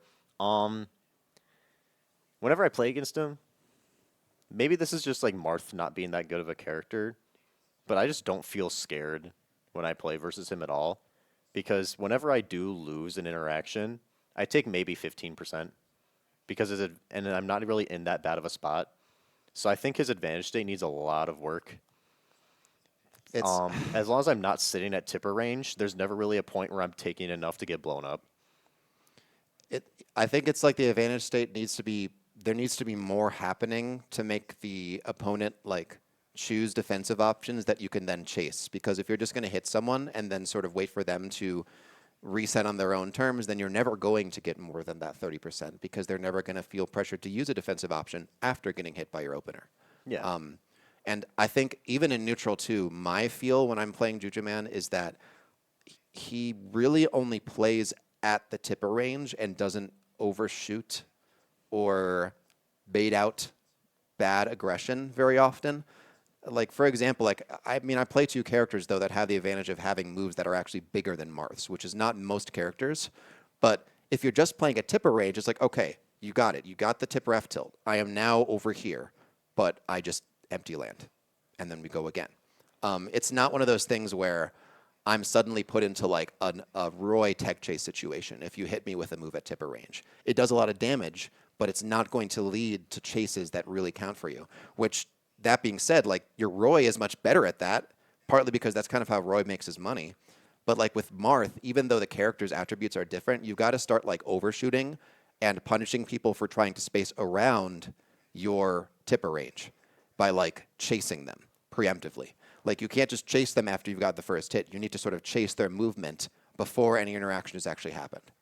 And that's how you're going to actually pressure people at center instead of just trying to get nickel and diming people, which is not going to win in this game when people can just kill you off of much less interactions than you want to play. Yeah. So that's the unfortunate part about how Marth works and how you got to adapt to it to, I think, reach the next level. Yeah, because it'll get him a lot more kills, which will actually let him like secure out games. Because his neutral's not bad. No. Like at range, he plays well to not get hit, but he's just not going to get much out of it almost ever. Yeah. And that sorties don't really do much damage when they do win neutral unless you're playing like Cloud or Roy. Yeah, they're different. But that like you need to get as much as you can get as these characters, and he doesn't really tap into that at all. Yeah, Yabo's in chat saying that he's kind of a side bet ledge merchant. That's very true. It's weird because like some of those situations too where Marth can get big kills like off of tip or dare or like F smash related things or like really huge tech chases off of like down tilt requires him to actually jump in or dash in and overshoot, right? Because you can't just dash in and down tilt with Marth and get the perfect spacing every time. Like you've got to take risks and then catch people's movement, and then that's how you get the really explosive tech chase stuff. Yeah. But to do that, you have to be willing to leave that mindset of I'm always just going to play at tipper range a little bit. So, okay, but next we got Kaden. Kaden, okay. I'm just gonna say that I think he is a masher. Yep. But it's not like he's an aggressive player, and he forces a lot of interactions on you. And the fact that there are so many interactions that are forced on you, a lot of people get overwhelmed by it, and so they just play into his hands. That's how I lose to him. That's how I lose to him, by the way. But it's a very consistent tempo that he plays at. I might not know if his wolf is going to dash grab or if his wolf is going to fair or if his wolf is going to back air or dash back laser, but I know he's going to do something at the exact same time every single time. So as long as I'm ready for a option, then it's a lot easier to play versus him because he's playing like he's playing the drums. Like he's the exact same beat, he's doing the exact same move. Like he plays like I'm doing this, and every time my hand hits the other hand, he does something. Mm-hmm. He plays at that exact same tempo. And then when he loses a stock or he doesn't have a lead or he's mad, he starts playing like he starts playing his even tempo more. has gone up about 50% every single time. His tempo goes up. Yeah. So every time he loses a lead, he starts playing a lot more mashy. He plays the exact same tempo without a lead, and he double jumps out of hit stun. Yep. I hit him off stage. He always burns the double jump. That picture of Kaden's so stupid. But yeah, he always burns the double jump when I hit him off stage. Why that picture, man? And it gets him cheesed really early for it, and then he gets cheesed, and then he starts playing at that faster tempo, and then he just essentially mashing, but he's good at mashing because he can like incorporate the counterplay to how you're dealing with his mashing. He makes that level 1 adaptation, but never the level 2 adaptation. Yeah, and I think it's also like in addition to just the really visible tempo changes when he's behind, it's also a body language thing where it's like you can just tell that like you can carry the leads to ends if you're able. I usually play as Steve, which means he plays Steve a little differently. Steve is just different. He doesn't use that same type of tempo stuff that you're talking about, but it's something you can see visibly with I think every other character he plays. Oh yeah, so Justabagel's in chat saying he wasn't on the list. I think he was supposed to be. I don't know what happened, but I can definitely have some things to say about you. We can just do him next. We can just do him. So Bagel, here's the thing. You spend a lot of time practicing the Peach combos. If they hit, it's really cool. Like, wow, you practice these. You play Peach on box. Problem is, you need to like learn when to actually engage with people because if you're below 20, you will always just go for Dare, right? Like you're like, I'm going to kill you with a turnip combo off of Dare because you drop shield too early because it's a multi-hit and they didn't realize it and then they die. Like, cool. Problem is as soon as your opponent knows that that's going to be the one thing you go for, your one combo starter is now no combo starters, because if there's only one option, the one option isn't going to work, right? The other thing is when you're hit away from someone and you're in the air at like a 45-degree angle, you are so eager to just land aggressively every single time. But Peach has to be crafty, right? Peach's disadvantage is not great for as good of a character she is. It's not great. Like, you need to find ways to reset more carefully because otherwise you explode. And I have killed you with really silly things at like 60% because you will just Peach Bomber in the quarter. And like, that is not going to work. And even if it does, you get 15%. Or I don't actually know how much percent it does. But like, the risk reward is just not great to press buttons out the corner as often as you do. Yeah. Carvin, quit backseat roasting. Yeah. Yeah. No, y'all can backseat roast. It's just we're trying to be helpful, right? Mm-hmm. Carvin is not helpful. No, he wouldn't have been helpful. That's why I didn't invite him. Yeah. So, all right. We've got KombuchaFarm. Okay, so unfortunately, we had to find weaknesses for KombuchaFarm's play, which is Very the hard difficult. part. Very difficult to think about. But from our long hours of studying and thinking and crafting, the only weakness we could think about for KombuchaFarm's play is that he needs to use more of Little Mac's tilts rather than just his special moves. So KombuchaFarm is like, he loves Little Mac side B, he loves Yes. Little Mac counter and Little Mac neutral B. Very cool moves. As soon as he starts doing the Little Mac tilts, then he could start taking games at Timber. Yep. But he's just got to do that first. So, just that next level, right? I did say something mean, Kaden. I called you a masher, Yep. and that you play at the same tempo. And that you really visibly are trying to play at a higher tempo, and then just like being frustrated as soon as you're behind, and then like people just And you Take jump out advantage of of hit it. stun. oh, the double jump spam. Yeah. Anyways, KombuchaFarm's one weakness we could find is that he just needs to use tilts. Yes. That I think is the number one thing that will make his. Well, I mean, it's Little Mac. Just use Little Mac tilts. They're so good. Yeah. They're so good. It's like the best F tilt in the game. Actually, I don't think it's like the best F tilt in the game, but it's really good. It's super good. Yeah. All right. Follow his YouTube, by the way. Follow KombuchaFarm Kettle on YouTube. Moraine Kombucha Farm. Or wait, no, is that it? Kettle I Moraine think so. Kombucha I Farm? think so. Yeah. I think so. He has some YouTube follow shorts out his there. YouTube. Follow his YouTube. Real. Yeah, Yaba. I was gonna say the same thing. He's got some funny YouTube shorts. Yeah. So, next we got Lazy. I think both of us have some things to say here. Yeah. I don't know. Lazy, it's sometimes he tries to run you down as Isabel, but when he's getting run down, it's really he doesn't really do much about it besides like swing out a hit stun. Like Yep. that's all he can really do. So I think he needs to learn how to parry, especially if people are like running in with aerials. If he just like learn how to like parry up tilt or something like that, that's another way he could deal with pressure. Because I think he deals with pressure in very linear ways. Like he's either Oh, he's always just pressing a button. He's He's like, either oh, you're close to me. Oh no, I have to nair. he's always swinging. Yeah. Like whenever he's out whenever he's in hit stun, he's swinging. Yep. That's it.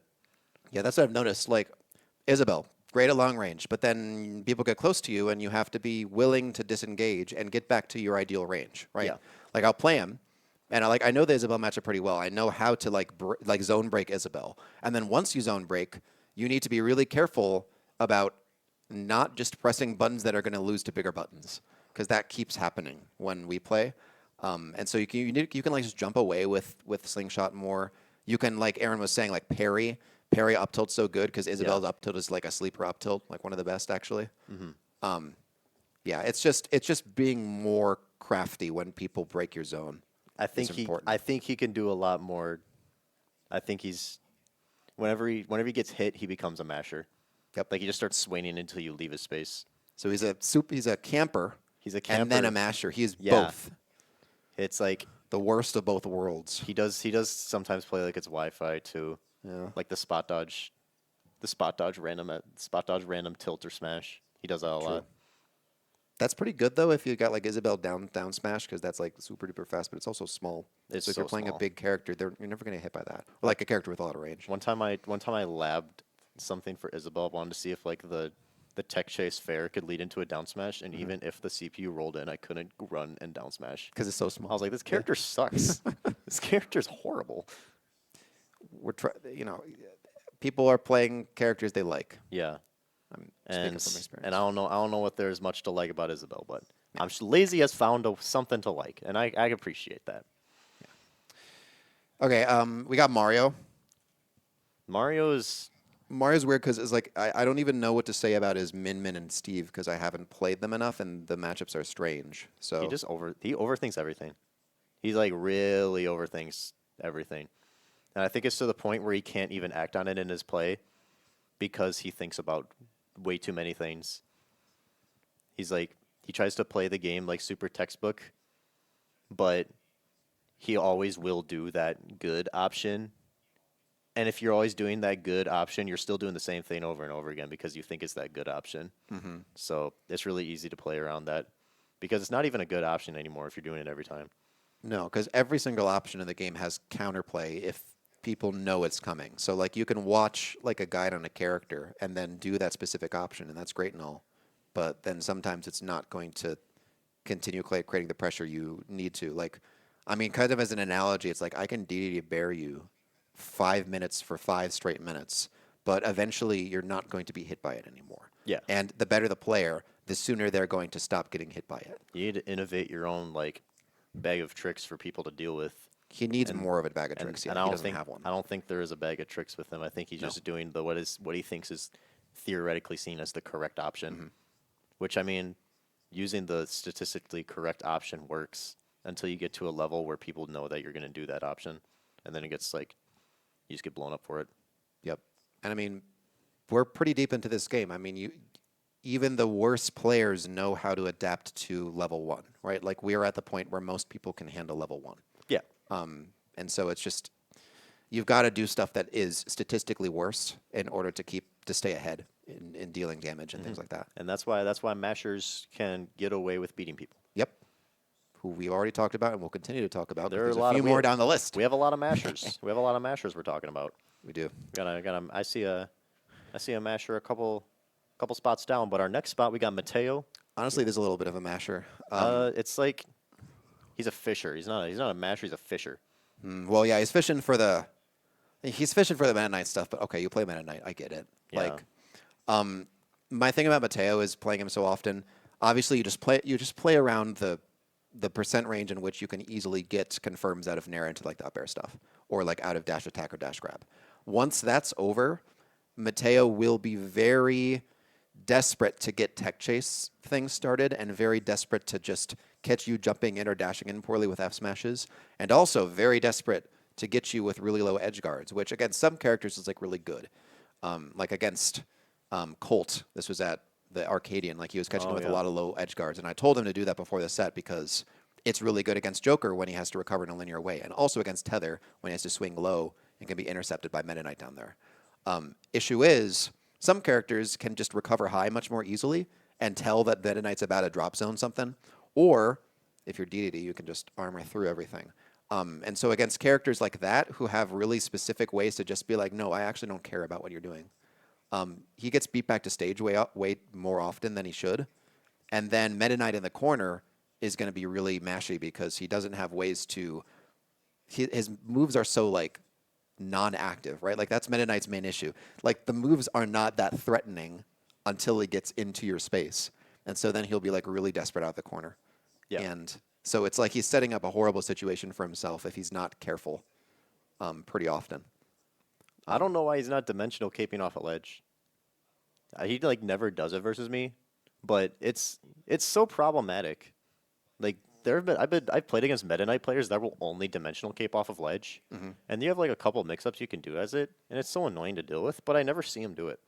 Because if you do that, your opponent has to deal with basically another zero suit flip kick, not in the way that flip kick goes like dimensional cape doesn't go like that, of course, but it's one of those things where you just skip past and they have to deal with it. But I've played him like 3 times and he's never once dimensional cape versus me. And if he did it in like the worst spot ever. Yep. So that's maybe that's just because I beat the dimensional capes out of him, or I don't know if anyone else Well, finds this problem. Here's what I'll say. I think with his dimensional capes, he does two things.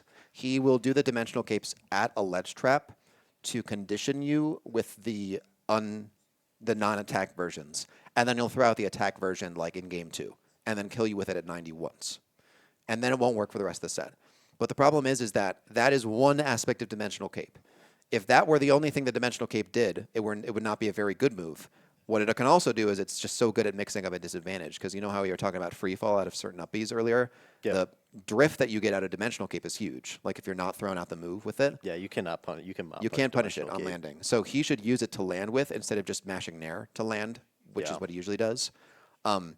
But he does, in my experience, hit people with like the attack version, and usually gets a solid mix-up with that like once a set.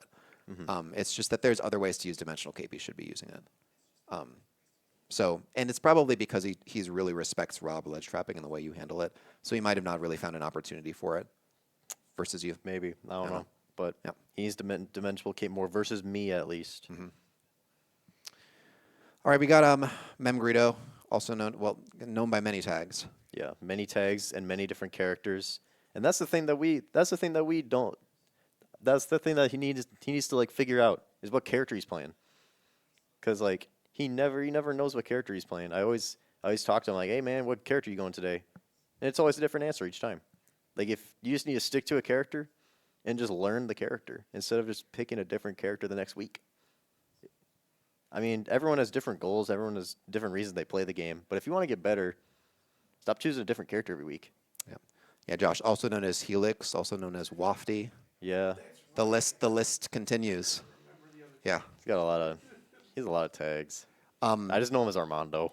Hey, honestly, Yabo, Armando did say he was quitting, but then he did show up at the next tournament. So, Yes, I mean, we love him. we love our fake retirers. Yeah, we love the fake Twitter announcements, but no, I mean, he could do whatever. It's great to have him. Like we just love Armando here. Yeah, but you got to pick a character, bro. True. If you can stick to a Because character. that's gonna help just with the focus of like what it's gonna help with goal setting, right? Because like when you're trying to break through, you need to set realistic goals for yourself, and trying to throw different characters at a wall is probably not the best way to go about it. Yeah. But yeah, no judgment, but some judgment. I mean, it's that's a kinda roast, what but we we're have to doing. judge you. Yeah. Next person we're judging is a masher. Yep. Super masher. Super masher by the name of Mazen. Yep. He's just like he swings. He's like the Mario that will jump like approaching double aerial, cross you up, and then run back in with another double jump aerial. And then when he finally figures out that he can grab you for that, you take 80 because that's like the thing of his play is that he can do 80 off of a ladder. Yes. Mario. But like yeah. And then he gets you off stage, and then he just guesses with a random fair. And it's just like I'm playing against a quick play Mario. And as a player that struggles versus Mario, it's the most frustrating thing in the world to play against. Just someone that's actually like slobbering on their controller. Like they just put the controller in their mouth on the control sticks and like brushes their teeth with it, and then presses the A button over and over again. Yep. Or he put the C stick in his mouth and then started brushing his teeth with it, and then just started pressing like the jump button on his controller. That's how it feels to play against Mazen. Yeah, he needs to. Well, what's the description that's used? There's the spectrum of the Kurama Mario to the Dark Wizzy Mario, and then past the Kurama Mario, there's the zone of the quick play Mario, and he's somewhere between the quick play Mario and the Kurama Mario. I think he's the quick play Mario. He's the quick play Mario. I think he is the quick play Mario. Sometimes he needs to start moving towards the Dark Wizzy Mario just a little bit to like close out games, because he will just not really change from the level 1 very often, even when he just is at a lead and can simply play. I'm going to just retreat and then eventually F smash you, which is better. I once played a set versus him, and he did like F smash, spot dodge, up smash, and I got hit by the up smash, and I was so mad. Like that was optimal, actually. I've never been more frustrated by getting hit by a move than I have when I got hit by that up smash. That was the winner of all time. I was like, that wasn't even good. That wasn't even a good smash attack. I just get hit by it because you're mashing. No, I think he was on the next level. He was on like level 4, right? He's like, I'm just going to choose bad options because my opponent is so good. He'll never get hit by a good option. I'm just going to F smash, spot dodge. Do you really think that people are on that level? No. Yeah, that's quick play. Mario. Okay, quick play players are just like 4 levels ahead of all of us, guys. They know that we're going to play the game. Only they went to a real local. Yeah. They'd be better than all of us. That's what's been happening. Yeah. And just wait till we get the letter S. Hold on. Next we have this. I'll let you take this one away because I've never played this person before. Oh yeah, Maritime. This is someone from the Madison area. I've played a couple times. It's one of those things where when I think he plays Cloud mostly. He throws out neutral B all the time at range where like, okay, I can kind of just walk shield and then take your space away and then you've cornered yourself. I think with certain characters, and this could go also for like Stiggy here, we keep calling out Stiggy again. Stiggy goes for these like uncharged Dragon Fang shots all the time where like you can kind of just walk shield and then he just accomplished nothing out of it. And sometimes they confirm like every now and then, but like they also have gotten him killed and just lose stage control. Maritime throws at a lot of those just like Cloud neutral Bs. So like unless you're someone with a charge move like Gyro or Samus charge shot where you create real pressure by doing that, you really shouldn't, right? And I think it's just sort of like a fallback option when you don't know how to play the neutral state in a more creative way. I think that's just sort of the issue. To be fair, Cloud's not really a creative character. No. He does do the same like 5 things over and over again. It is sort of a lot you get when playing Cloud, but you have to just get really, really good at back airing people. Yeah, that's... And then being super into it like Spargo is. He's like, yeah, I'm going to hit you with back air. Oh, yes, I love back air. And then sometimes cross slashes. Back air into cross slash. And either way, you're taking 40% off of 2 moves. Yep. But that's kind of the deal on him. So next we got -1, and ooh.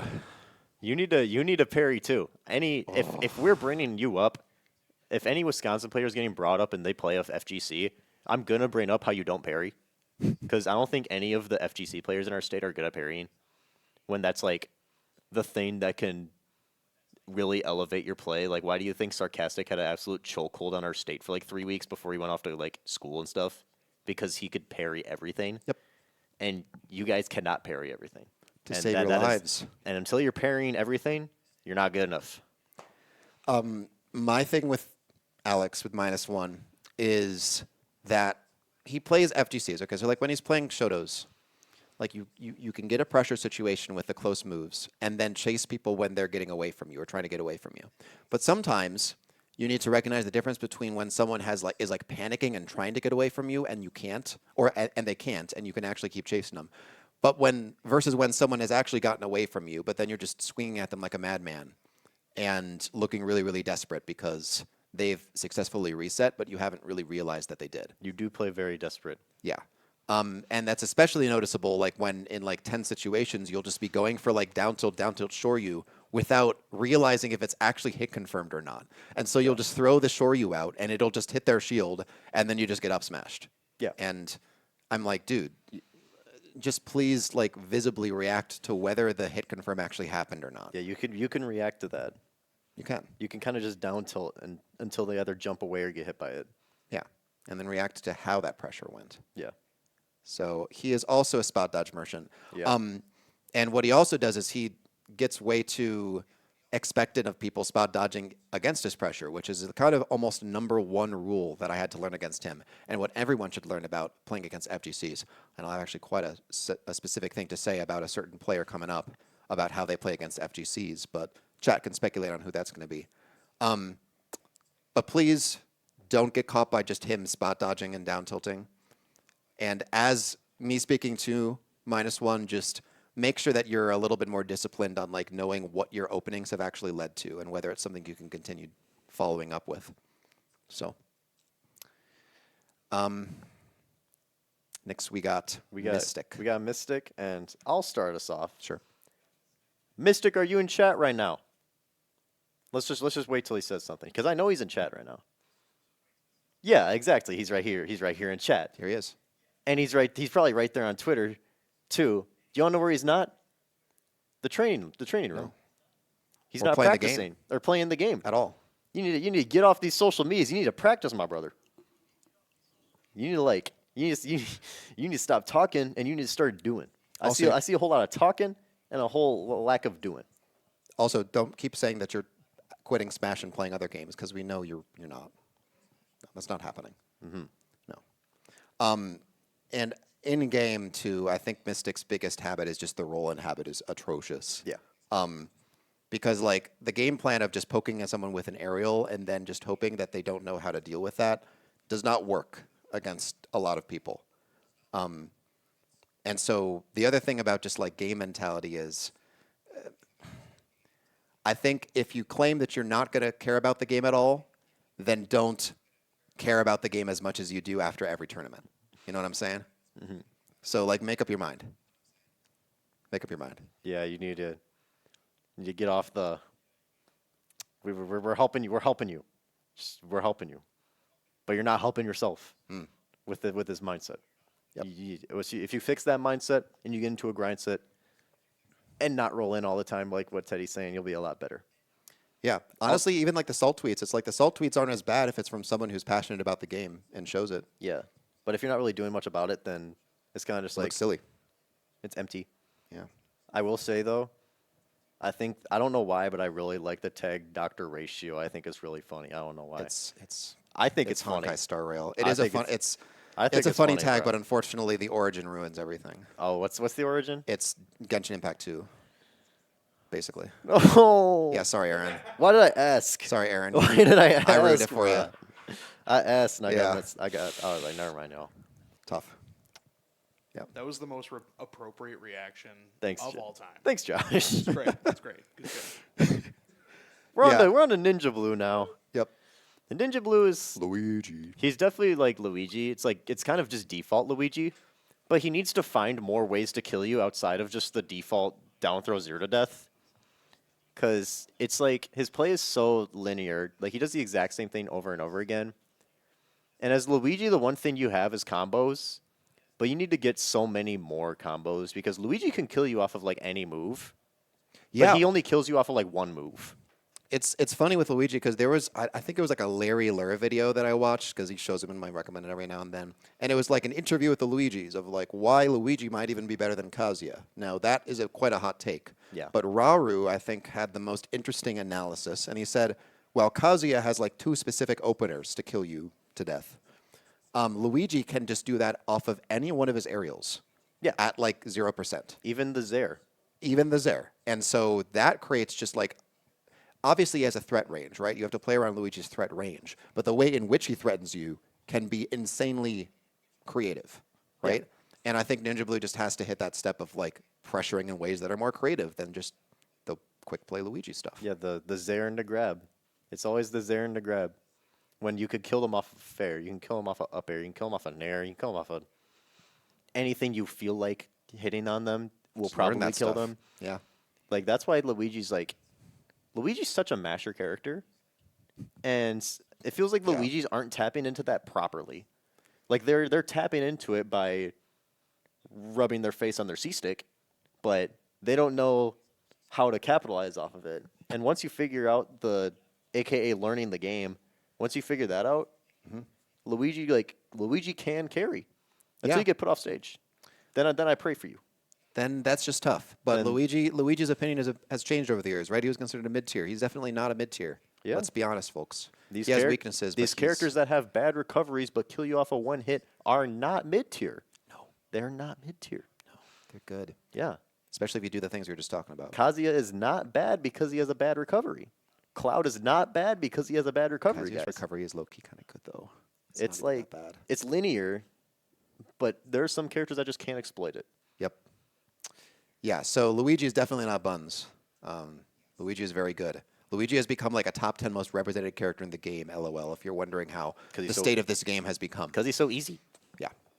Grayson's bringing back the Luigi. Yeah, Grayson, start hitting people with Rising Fair and killing them at 0. I'm sure Wisconsin will love that.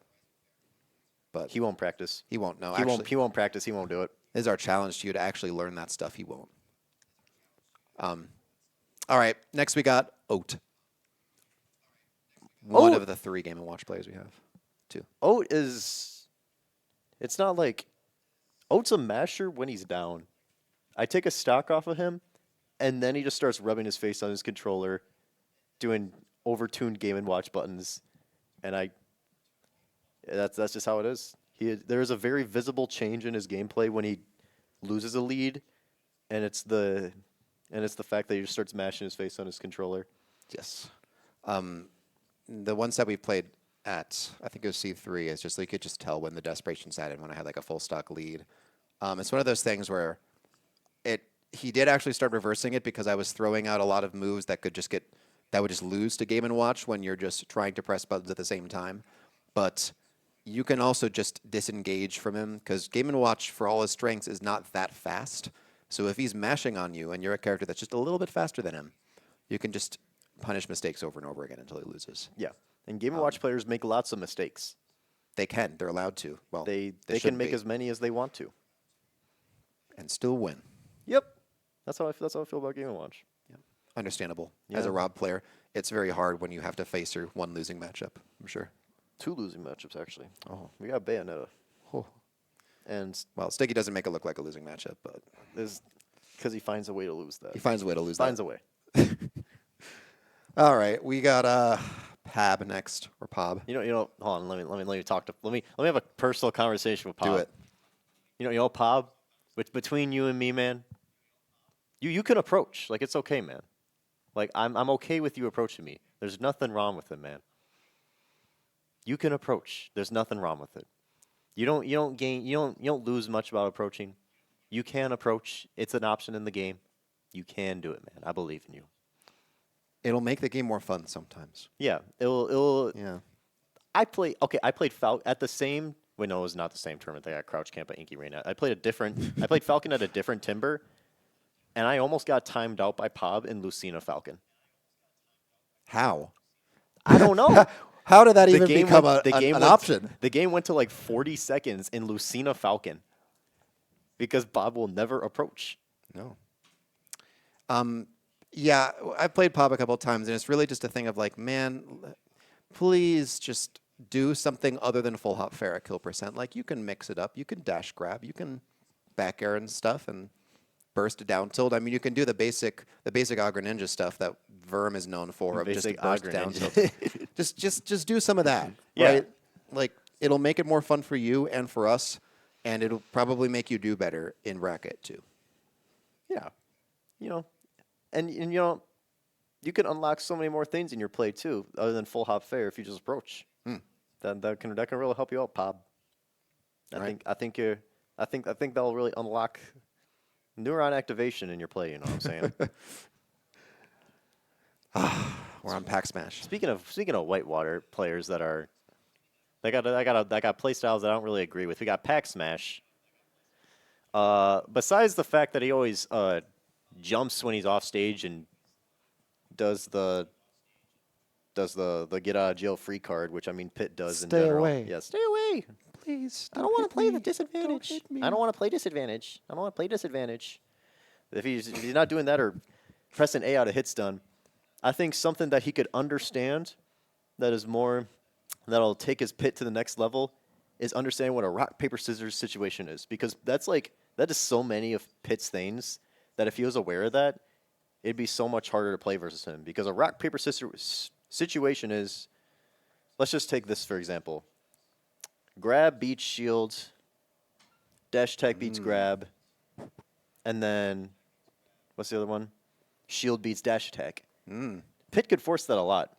He could force that with many of his moves, and it's basically like a 1-in-3 guess situation that Pitt can just do over and over again. And once he figures out how to do that and how to put that on his opponent almost constantly, then his play will get so much better because it feels like you always have to guess. But there's not much guessing because he just like dashes back and forth and then nairs in and then just like spams up tilt on your shield until it hits. Until the shield pressure, until there's like a random shield poke, Yeah. and then he'll just start hitting you. But I think one day I want to have a talk with Gavin Pack Smash on what a rock paper scissors situation is and how he can look for them himself. And once he does that, he'll start winning a lot more. He's gone pretty far without knowing what an RPS situation is. So Yeah.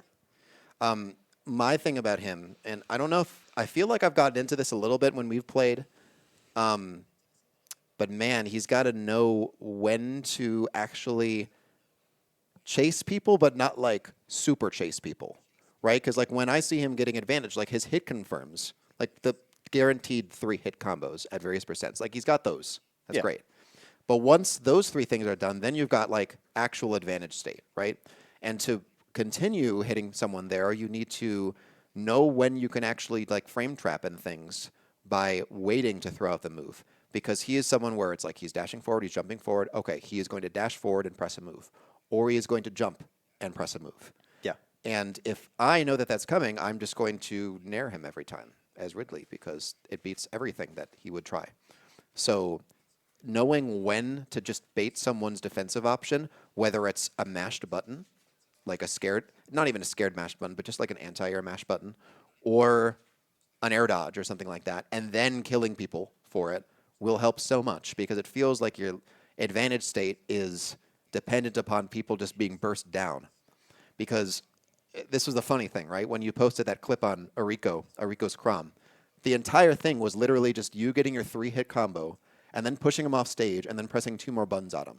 And then he died. Yeah. Because Crom just dies there. But that's literally because it was on Crom. And most other characters, they would have just gotten under you and then you would have been mashing and then they would have just beat you back to center because you weren't waiting for them to do something foolish, as plenty of players will at this level. So, yeah. That's kind of my assessment of where Pack Smash, what Pack Smash is missing right now. Yeah. As long as, and I feel like rock paper scissors situations really ties into that too, especially in advantage. Like if you're able to understand that as well, then you're not just doing the same 3-hit confirms into doing random other things. Yep.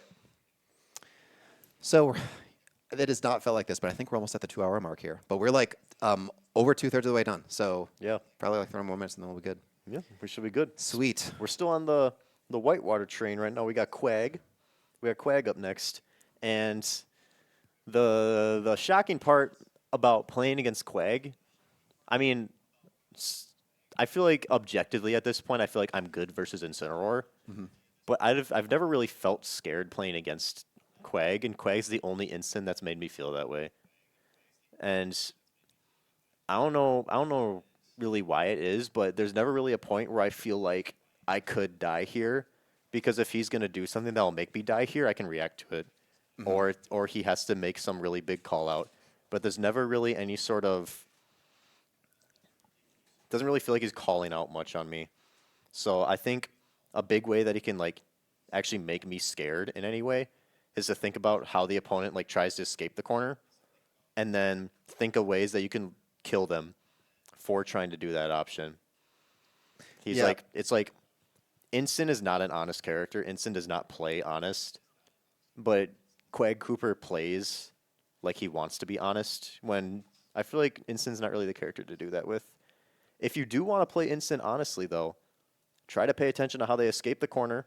No one likes to be in the corner versus Instant because they can't dash, they can't run away from the Alolan Whip, so it's coming. And so they're probably going to do something to escape the corner. Something like a really greedy, like not a greedy jump, but like a really nervous jump is a really common thing. Nervous rolls, too. Yeah. And if you find ways that you could kill them for doing that, then you'll be a lot scarier to play against, because people will be like, oh, I can't do this in the corner versus Instant because he'll do this, so I have to do this instead. And the options they choose from are less and less and less. Yes. But it never really feels like he's making that adaptation. It kind of just feels like he's like poking at me when I'm in the corner, but never really committing to anything.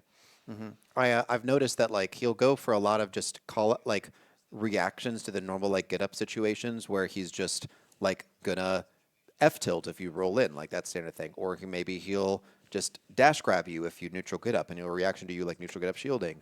But like he's not just gonna throw out an Alolan Whip that kills you. Yeah. Right. And like that is something that like D-Money and BABOONGA will do a lot more, where it's just kind of foolish. But it works. That's why. So is it foolish? That's why they're the two best instants that our state has. Yeah, it's like Quaggy's got to play a character that fits his playstyle more, or maybe degenerate his playstyle a little bit. You know what I'm saying? Or just be a little more reckless, but not reckless in where you like lose your resources and die off stage, but reckless as in, I want to kill you, so I'm going to force a situation that could kill you, kind of thing. Yep, just like a call out or something that has like a 70% chance of killing them. Yeah. And even if it misses, it's going to be so scary that they're probably not going to punish it anyway. It's kind of how Instant works. Mm-hmm. He is like the Mario of Instant. That's actually a very good point. That's a good comparison. They both just like way too honest. They do the thing that is percentage-wise a good option, and it gets them far-ish. Sort of. They can do more. Speaking of people that I'm not scared at all against when I really should be scared versus them, we have Riptide. Because why am I not scared of Pac-Man when he has Bell alive? That's like the scariest situation in the game. Pac-Man has Bell and he's running at you because you have to do something.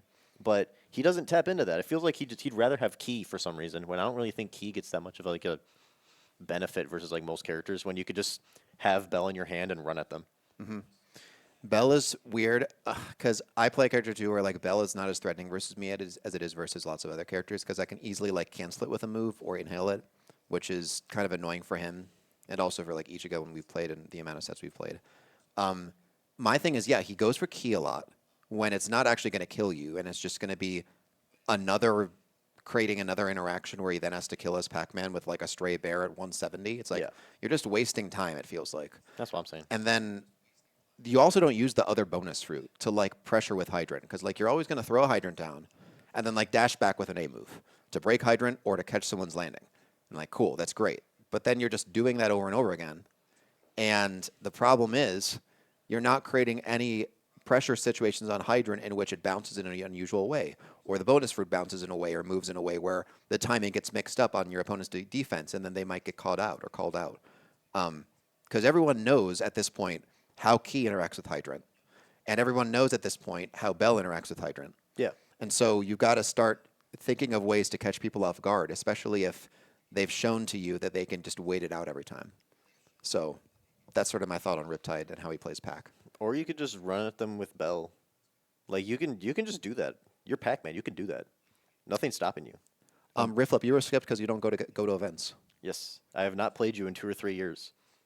We are specifically talking about people who were on the bracket last season. So that would be December through February. Yeah. We added like 1 or 2 other people, but not that many. I think we just wanted to kind of have a bright line, so this was going to stay under 3 hours. Yeah. So, yeah. All right. Next we got Robin. I have never played Robin, so this is all you. It is all me. I mean, I could just say solo pyro is a silly thing to do, but we'll just leave that aside. I do think it's kind of unnecessary. I think it's kind of unnecessary, but it's like an identity thing, so I get it. The main thing with Robin is just like trying to abuse those auto-cancel rising aerials because you can get like auto-cancel bear and auto-cancel bear, and like it's really cool when you're like, well, it should be laggy, but it's actually not. It's awesome. Problem is if someone's not just dashing into those aerials, they're never going to hit, right? Like the rising ones are never going to hit. And the problem too is like very reliant on Blazing End, which is a very strong move sometimes, but also a very, very flawed move because lots of characters can just run under it if you're doing the short out version. And then also when you throw it out, you have to like air dodge to a platform or something to kind of mitigate the fact that you literally have lost your weapon and you can't do anything for like 2 seconds. Yeah. So there's just these weaknesses with like Pyra that you have to just work around a little better, but then also some of your stronger options, you're just like so reliant on them that as soon as your opponent doesn't get hit by them, you just don't have a damage output. And that's also true of like charging on people's shield with Blazing End, right? Just the neutral B, because people won't realize that it has a lot of shield stun, so they'll try to punish you, and then you'll like hit them with up B or something. But that doesn't work against a lot of people, and then you just don't ever find openings. So you need to find like other ways to open people up with like overshoots if they're not going to get tricked by your weird shield pressure, right? Because like the shield pressure is good if the opponent is not respecting the fact that it's good. But if they are respecting the fact that it's good, then you actually have no ins, essentially, to ever hitting people. I also think that all of these weaknesses that Teddy is talking about can be solved if you switch to Mithra. Real. Like the problems that you like that he talks about, like, oh, I can't overshoot. That's where Mithra comes in. Mithra overshoots. True. Because Mithra just like dashes and she's across the screen. Interesting ideas that you probably never heard before. Yeah. So, but like, I mean, solo pyre is like if you want to do solo pyre, that's fine. But it seems like why would you not want Mithra? Yeah. Like, what about Mithra?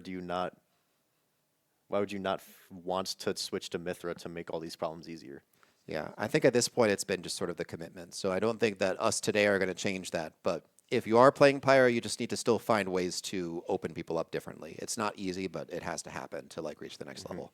Dude, Derek is passionate about this. Hold on. Ooh.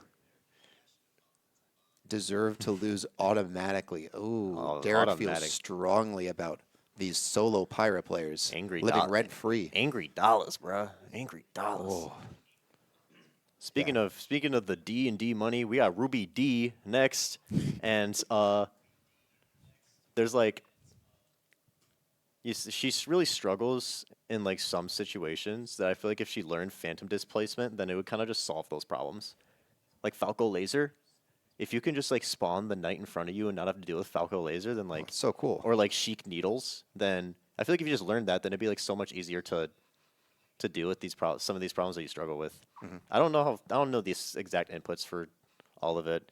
She said that you need like a Procon or something to do it. I don't know, but just learn Phantom Displacement because it's good as Zelda. It makes a lot of characters not just be able to use their across the screen projectile and just beat it out of you. Yep. I think Ruby's confirms off of like Phantom and like creating pressure are like pretty good if you're not thinking about how to counterplay projectiles with the displacement because that's really important. But the thing that I think always kind of screws things up when I've seen Ruby playing neutral is she'll always like accompany the Phantom with like a Din's Fire, like a short hop Din's Fire and like moving forward with it. And it's a strange option because if people are just already moving towards you, they will simply get past it and then hit her for it. Because it is only good if someone is retreating against Phantom and are in the corner and then you've got another projectile coming at them. But if they're already moving towards you, because like let's assume there's that center stage, like that's just not a very good option as far as risk reward. It's just not very good. And then the other thing with Ruby I notice is when you're getting off ledge, like you can't use Phantom to get off ledge unless you're doing that charge to just kind of cover yourself. Great. Like so then this person walks forward, they shield the Phantom, you're then on ledge, and then you get up and you like mash buttons to try to get out of the corner.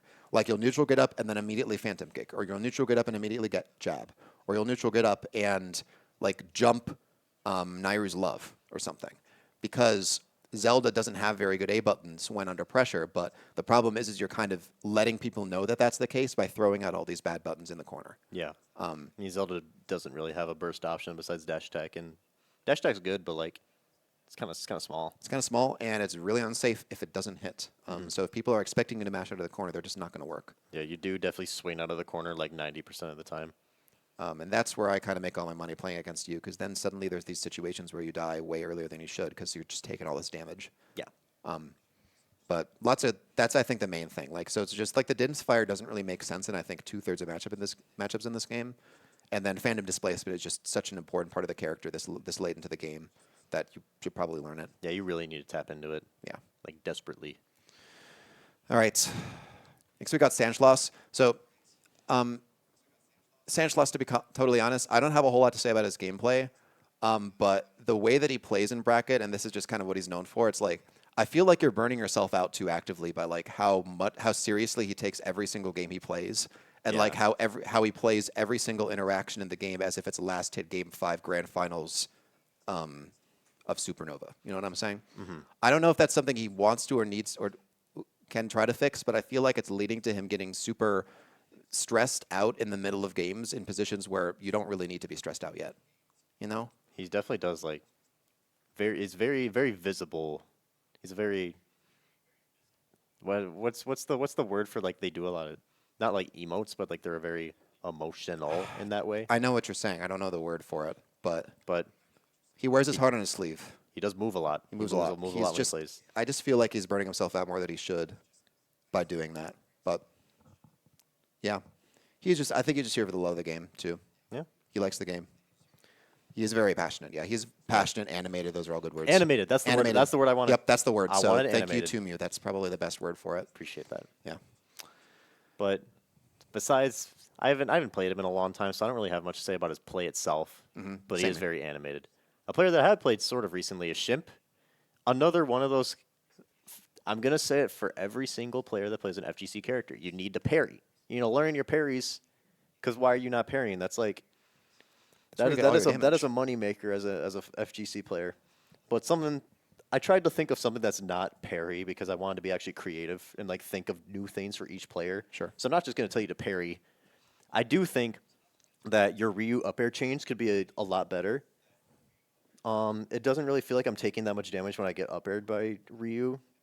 When Ryu up airs, like, that can combo in like 4 up airs, and if you use your platforms right, you can just kill them for getting any up air. But I don't really see you tapping into that too much. Yeah, I'm sure he knows about Brandon, who posts all the clips of like all the Yeah. different ways to convert off of Ryu's Yeah. options there. I mean, I can also just call back to -1. I keep making fun of him for this, and I'm like, please just learn your up air stuff. Like, please, dude, don't let Kit post all these clips of hitting people with up air, and then you're just like, I'm not going to. Yeah, just because I don't need to. I think you just don't feel. I think he just doesn't feel like don't want to.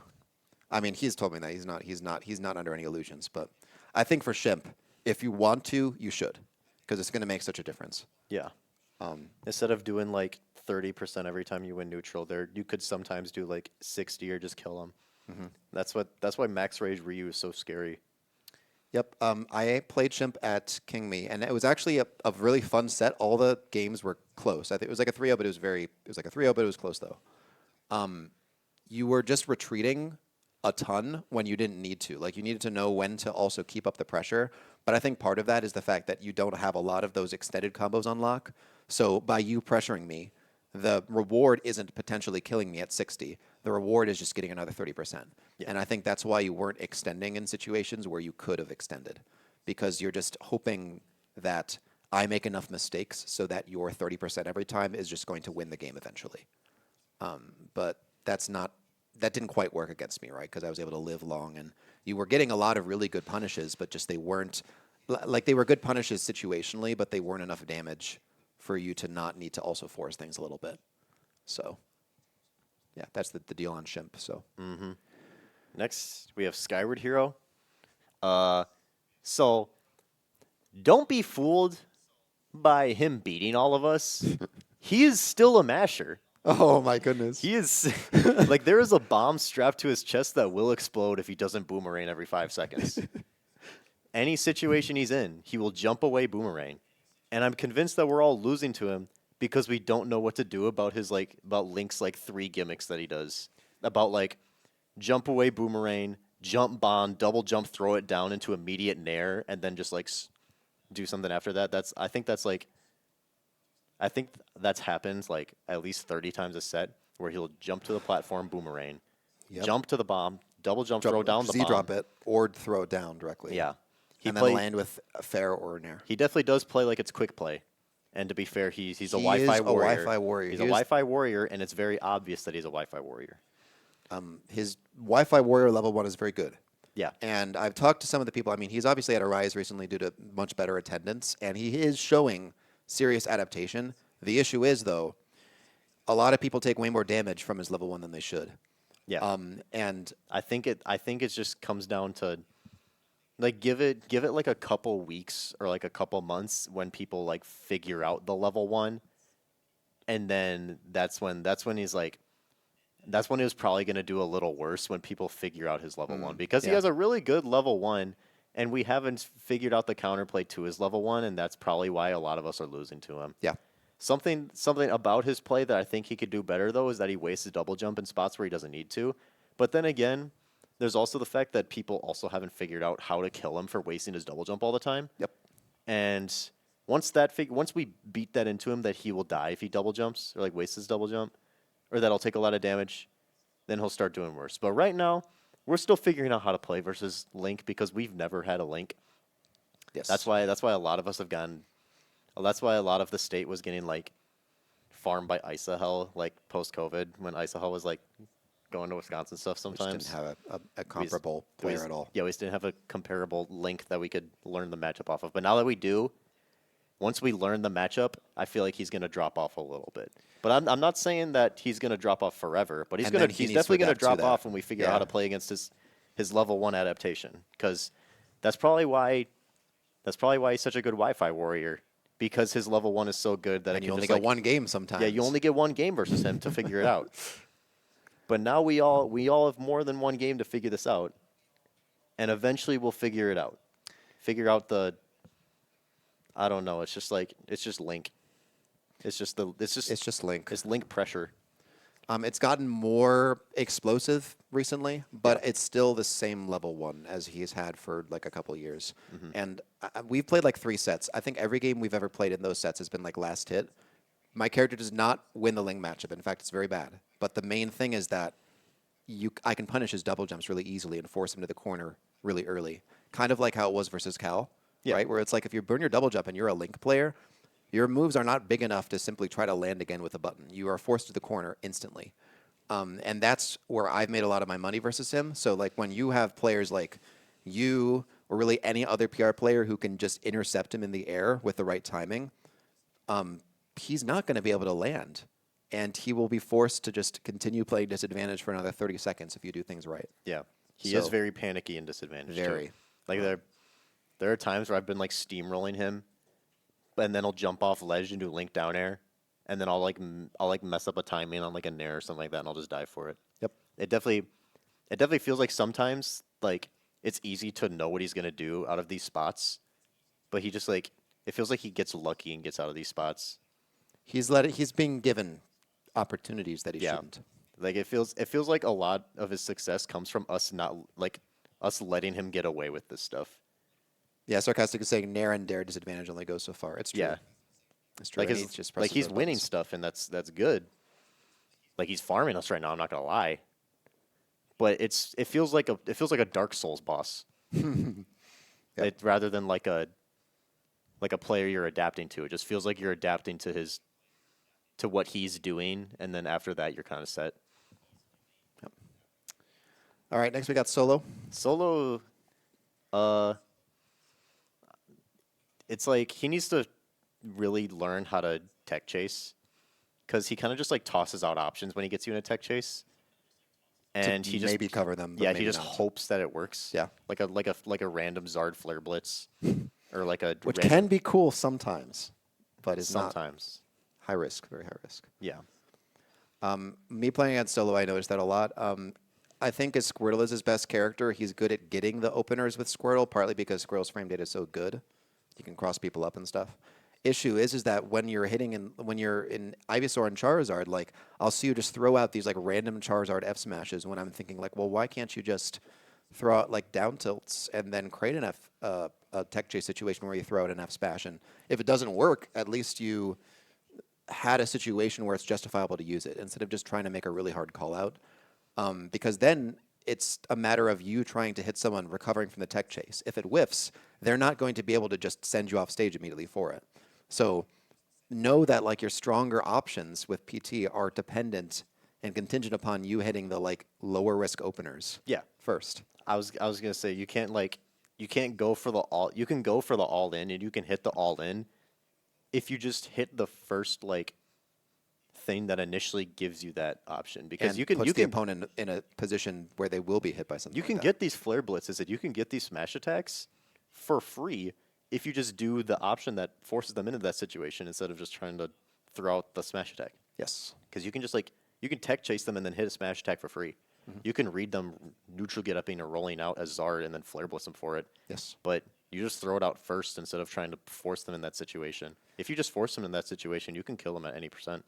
Yeah, I mean, like Charizard Nair is like perfect for that. Yeah, like Charizard Nair's angle is disgusting for setting up really early, goofy looking kills, but ones that are at least very justifiable to go for, compared to the ones that I often see him going for. So like you can keep playing like a cheeser as these characters, but if you want to get better at being a cheeser, you just figure out how you can get that cheese super easily. Yep. And PT can set those situations up like unreasonably easy.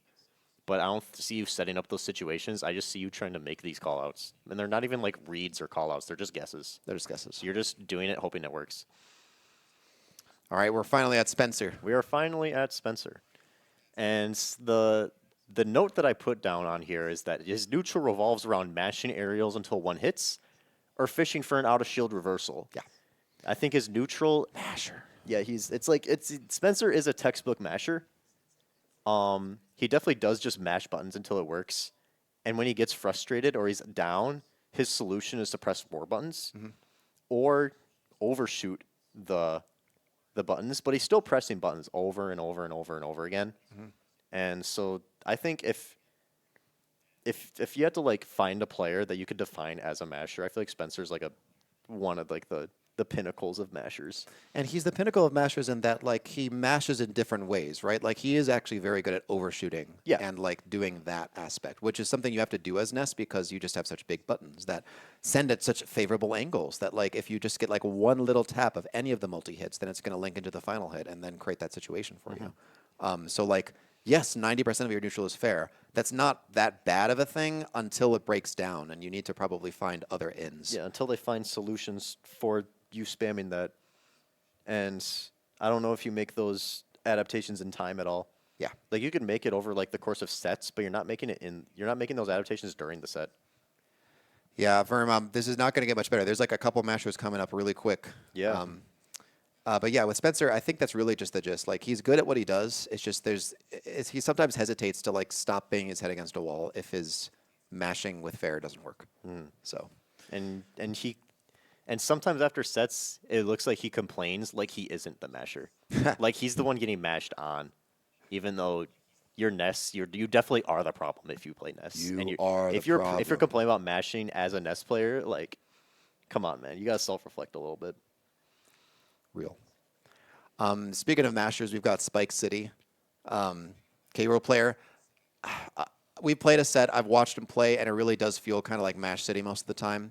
And the reason for that is K-Rool's at range just throws out like Crown and Blunderbuss. Like, that's just a solid textbook thing to do. But kind of like what we were saying with Lazy earlier, as soon as someone gets to your space, you're just like mashing Rising Nair, and you're like mashing Fair, and you're like mashing up tilts, and hoping that one of them is going to be strong enough to hit the opponent further away, far away enough from you. And if they don't, then you're just going to keep pressing a button until something terrible happens to you. And that's something that I've noticed watching your sets where I'm like, you've got really good like conversions and like explosiveness, but like the way you set it up is just so like anxious, right? Like you're just pressing so many buttons when people are close to you. And K-Rool, as cool as he can be with his faster buttons than normal for like a character of his size, if you miss them, he's just a sitting duck, right? Like you're just throwing out moves that are getting you in terrible positions whenever they miss. And so knowing when to just walk away. Not really walk away, because K-Rool's walk doesn't really do anything. Run away. Run away and set up your long range zoning again, because that part's good. Just keep doing that. His zoning's pretty good. Yeah. Because, like, Crown is armor, so you can't really, like, unless you have some, like, giant attacker sort of special, like a Samus charge shot, like, you can't punish him for crowning most of the time. Like, I feel bad for characters like Sheik that just can't do anything if K-Rool crowns besides, like, shield it. Yep. Because that's kind of just like what K-Rool wants you to do. Yeah. I mean, I've also watched him play where it's like he's got like winning situations, but then like because he's pressing so many buttons, he will have buffered something incorrect, even though he's like definitely able to react to like the winning position. And that just really shows that I think there's like 3 inputs being pressed, or like 3 options being pressed before they come out in sequence. Yeah. But knowing how Smash Ultimate works, like, make sure that just doesn't happen, and you just have to like lower your APM a little bit.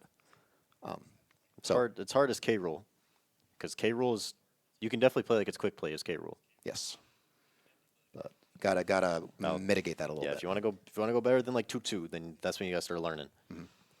Next we got Teddy, The other one. and the Roy Teddy, not this Teddy.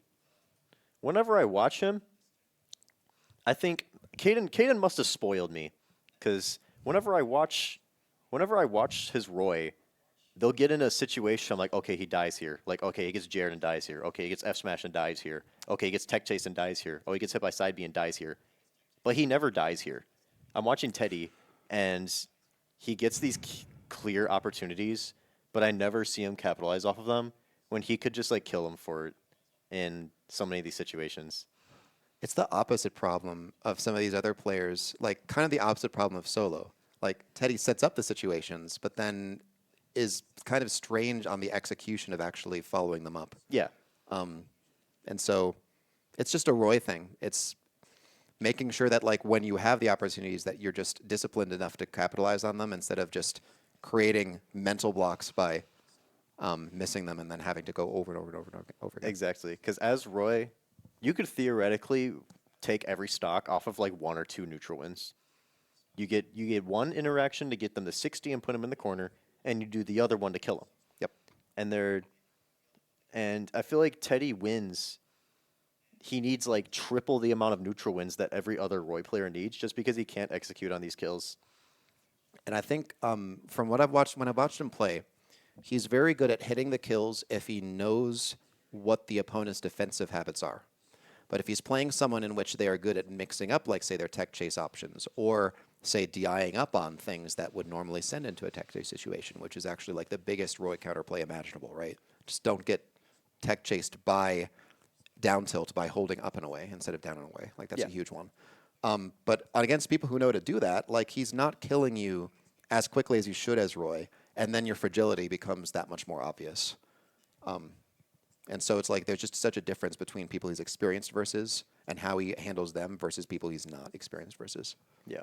And I think that just comes down to having a better level 1 game plan. I think that's, especially as Roy, if you have a really strong level 1, then you can kind of just steamroll everyone. Just because Roy is a very overwhelming character to play against just 'cause he's so fast. Mm-hmm. Yeah, I think that's pretty much the gist of it for Teddy. Yeah. Next we got Troy. Troy is Nuck, if you've seen him before. He's a Chicago transplant. He goes to just Milwaukee events. But I think he just changed his tag to his real name recently. So Troy is like a Game & Watch player in which I think Oat plays a little bit too mashy sometimes. Troy doesn't mash enough, which is kind of a weird problem to have as a Game & Watch player. But he'll often take his damage and then kind of reset and start doing like bacon under a platform, which is a little odd to me. I've watched a specific set that comes to mind, and if Arwell's in chat, he'll know. It's the set versus his Steve last Thursday, where Nuck was in the lead at various points, and I think all of the games, but then just sort of was like trying to play reactionary to Steve nonsense, but then Arwell's 7th F smash would hit, and then he'd suddenly be losing. Or Arwell's 13th back air would hit, and then Nuck was suddenly losing. I hate that Steve can do that. Steve can just do that. But with that in mind, you have to sort of pressure with your leads so much more belligerently, right? And I think he's just not belligerent enough when he needs to be. Because a lot of other aspects of his gameplay are pretty good. But I think he just, in some matchups where like you can lose the lead so quickly, you have to be belligerent. You could you can mash his Game & Watch. Do it. You can rub your face on your controller and it can work. That's why Game & Watch is so good. You don't need skill to play Game & Watch, and I feel like you should tap into that more. Like you definitely like try to outskill them in situations where you don't need to outskill them. You can just keep pressing the same button. Just keep doing it. And they have to get hit by it because it's Game & Watch and Nair takes up half the stage. Again, doesn't like Game & Watch. One of his 2 losing matchups. I hate Game & Watch. Next we got Untitled. You can start on this one. Yeah, Untitled, like, I mean, his from when I played him, it kind of just seems like he's just like a default 2-2 or 3-2er. But he just counter picks random characters to try to like cheese set wins, and it doesn't really feel like that's like beneficial for any sort of long-term growth, because he doesn't really. I don't think he has characters to cover matchups. I think he just counter picks characters until it works. That's also what Kaden does. I was gonna say Kaden does the same thing. Kaden also, they both just counter. That's also what D-Money does. All 3 of them will just counter pick characters just to try to get one cheesy set win off of you, and I don't think that's not long-term growth. That's not like a deserved set win. You're just trying to take a set win, and like just praying that they don't know how to play against you.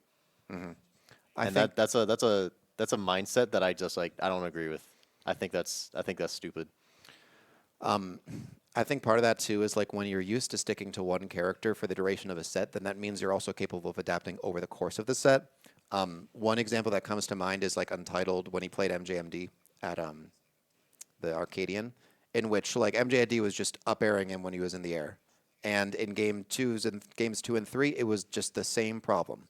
And like there just wasn't enough changing of the play style to adapt to that specific situation that made him be out damaged the entire set. Yeah. But that's sort of what comes with the territory, right? So if you're used to just counterplaying people by counterpicking characters rather than changing how you use your current character, it sometimes feels that way, right? So in order to, I think, get better at adapting mid-set with your current character, you need to stop changing characters mid-set as often as you do. Like Eric is someone, obviously, Eric I think has been going like solo Wario now, and probably will for the rest of Ultimate from what I've heard from him. I hope he does. I hope so too, because that's his best by far. And also, it's the one that plays to his strengths as a player the most, I think.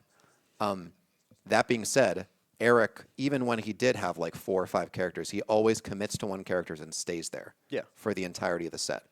Which, and the way he explains it makes a lot of sense. It's like, I'm going in, and I think that the tools are going to work for the set, and I'm just going to get better at using the tools I have.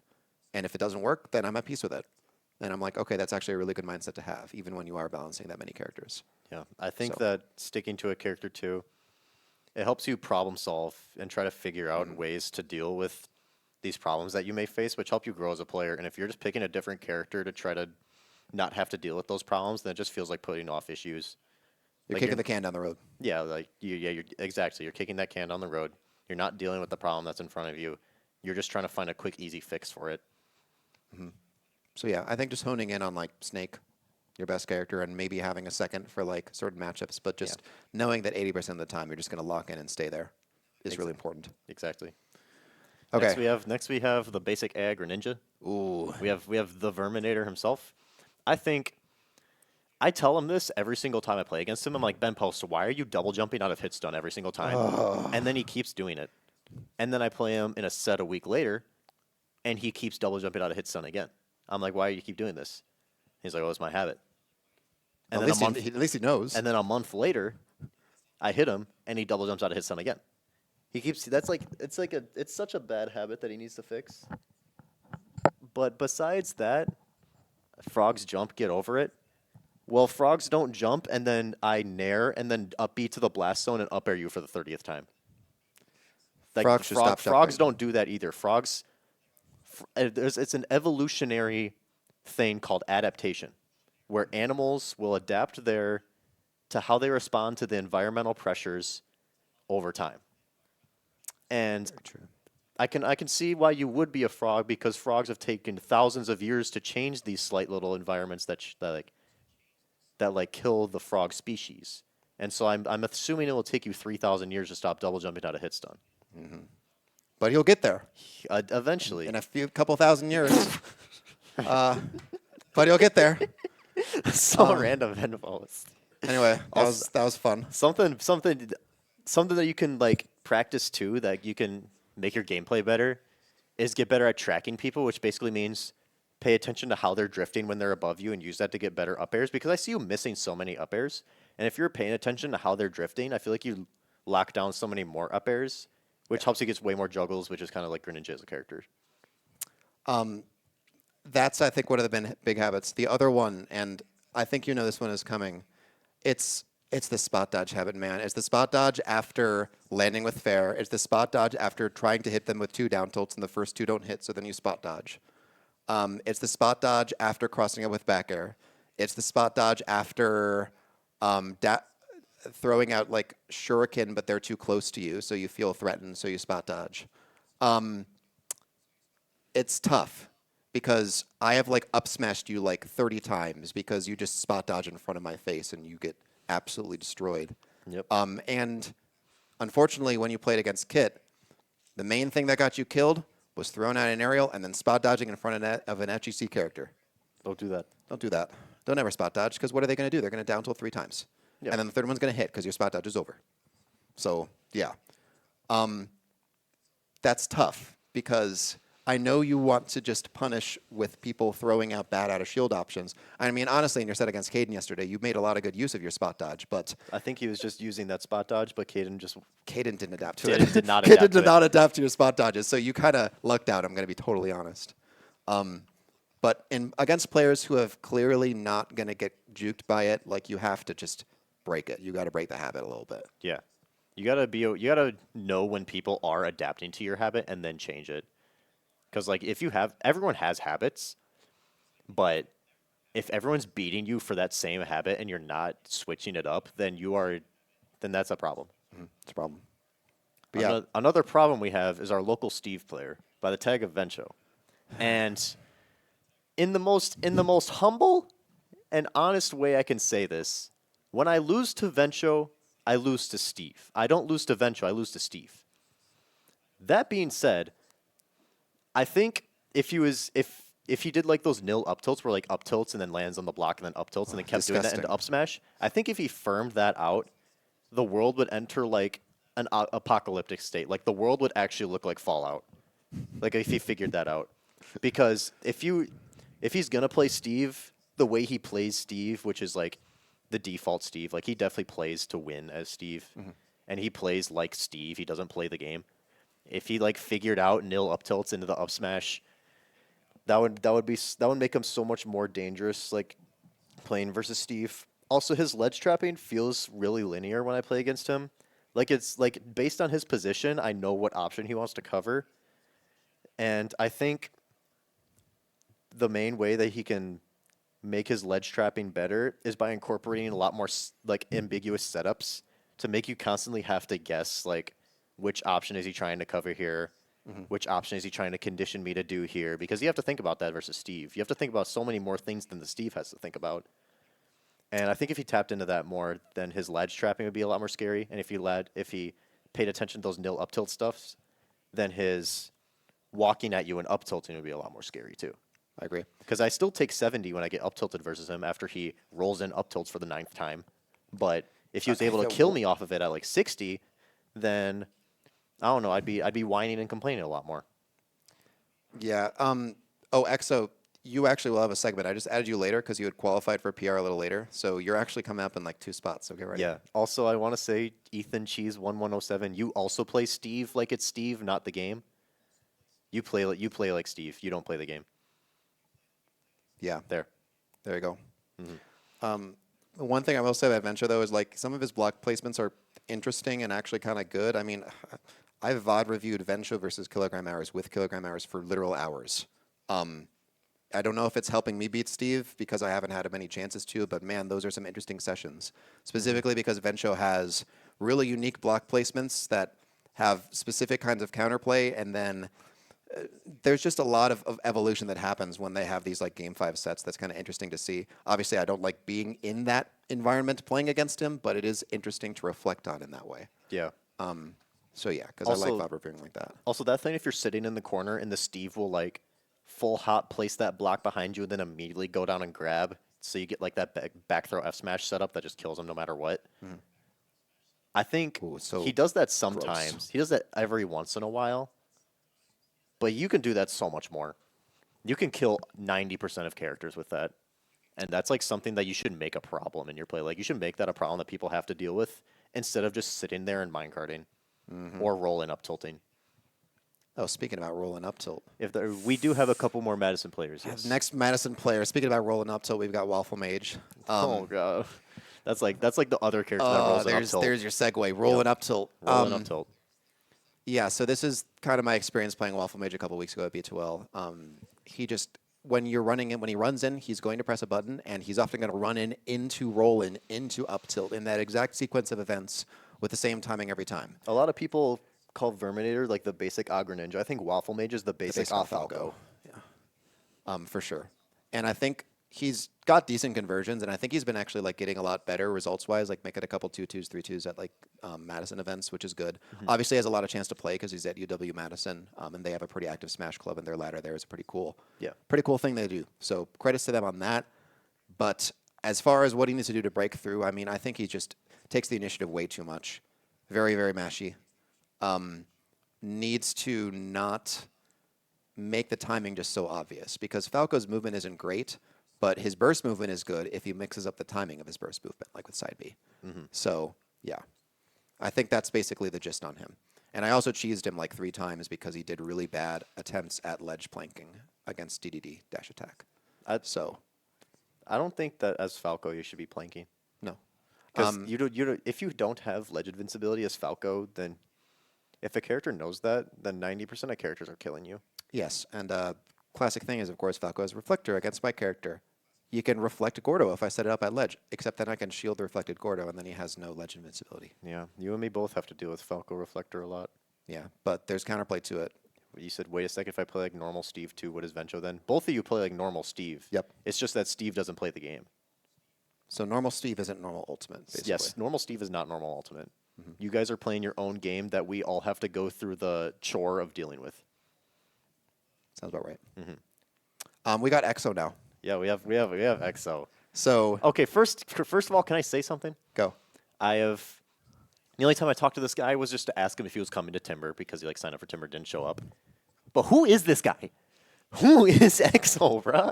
I've never talked to this dude in my life, bro. Like, who is this? I don't know. Why is this guy roasting everyone? Just a guy who plays the only honest character, and the world is against him. Wait, who does he play? Lucina. Oh, I can get behind that. Maybe. And also Roy, but the Roy isn't very good. So Oh, so he's just like, is he just like default sortie player that's like, oh, I've worked so much harder than you guys because I play a sortie. It's especially fun when I get to play one of my like only winning matchups. It's very fun. Yeah. Though I'm gonna be honest, EXO, pretty decent player, but like we talked about this after our last set. Like you literally threw three stock to 1 leads against me in a row because you started just pressing buttons and jumping at me like after you had the lead and were like outplaying me in every single interaction for 2 minutes straight. So I don't know. I mean, it's happened multiple times before, and it happens against good players too. But like, if you're playing slow, like I don't know why you're changing the stuff that's working, right? Like you don't have to reinvent the wheel mid-game if it's everything you've been doing up until that point is winning, right? So I think that's the main thing. But also, EXO reminds me a lot of one of my friends from college. So I think he's a funny guy. I've yet to meet this guy. You'll have a chance. I hope so. I'm out of here in a couple weeks, so you got a couple weeks to meet me, EXO. Where my hug at? He does need to lose for the Twitter posts, right? So like anytime you beat EXO, you know there's a chance of a Twitter post that's higher effort than most. Not that much higher effort, but just a little bit. Yeah. Yeah. Maybe that'll be me someday. Speaking of Twitter, we got Yabo. This guy. The only note I have here is that he plays like he only gets the information he knows about the game from Twitter. Like, he practices this insanely niche tech. He practices the Twitter combos he sees all the time. Yep. But I never see him, like, practicing, like, how the game works. Like, how neutral works. How, like, the game is theoretically played. It kind of just feels like he's just, like, he's playing because he wants to learn these really niche combos. Like, he's playing... Imagine doing, like, these training mode... Like, they have, like, the training mode... like challenges in Mortal Kombat that are like, oh yeah, like once you like do the execution, they're like success. Yeah, and then you did did the next one. It's like he's doing that, except he's starting at like the last 3 ones, and he's not learning anything that's like leading up to it. It's and Yabo, I've tried to find an opportunity to tell you what I'm about to tell you, but here's basically the short version.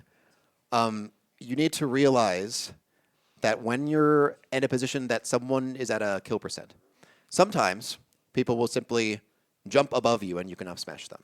Sometimes people will just panic double jump at disadvantage and you hit them with fair and then they just don't have a jump and they die. Exactly. Or sometimes they might just run up in front of you and then shield and then you just grab them for shielding and then you throw them off stage and then you hit them with an aerial.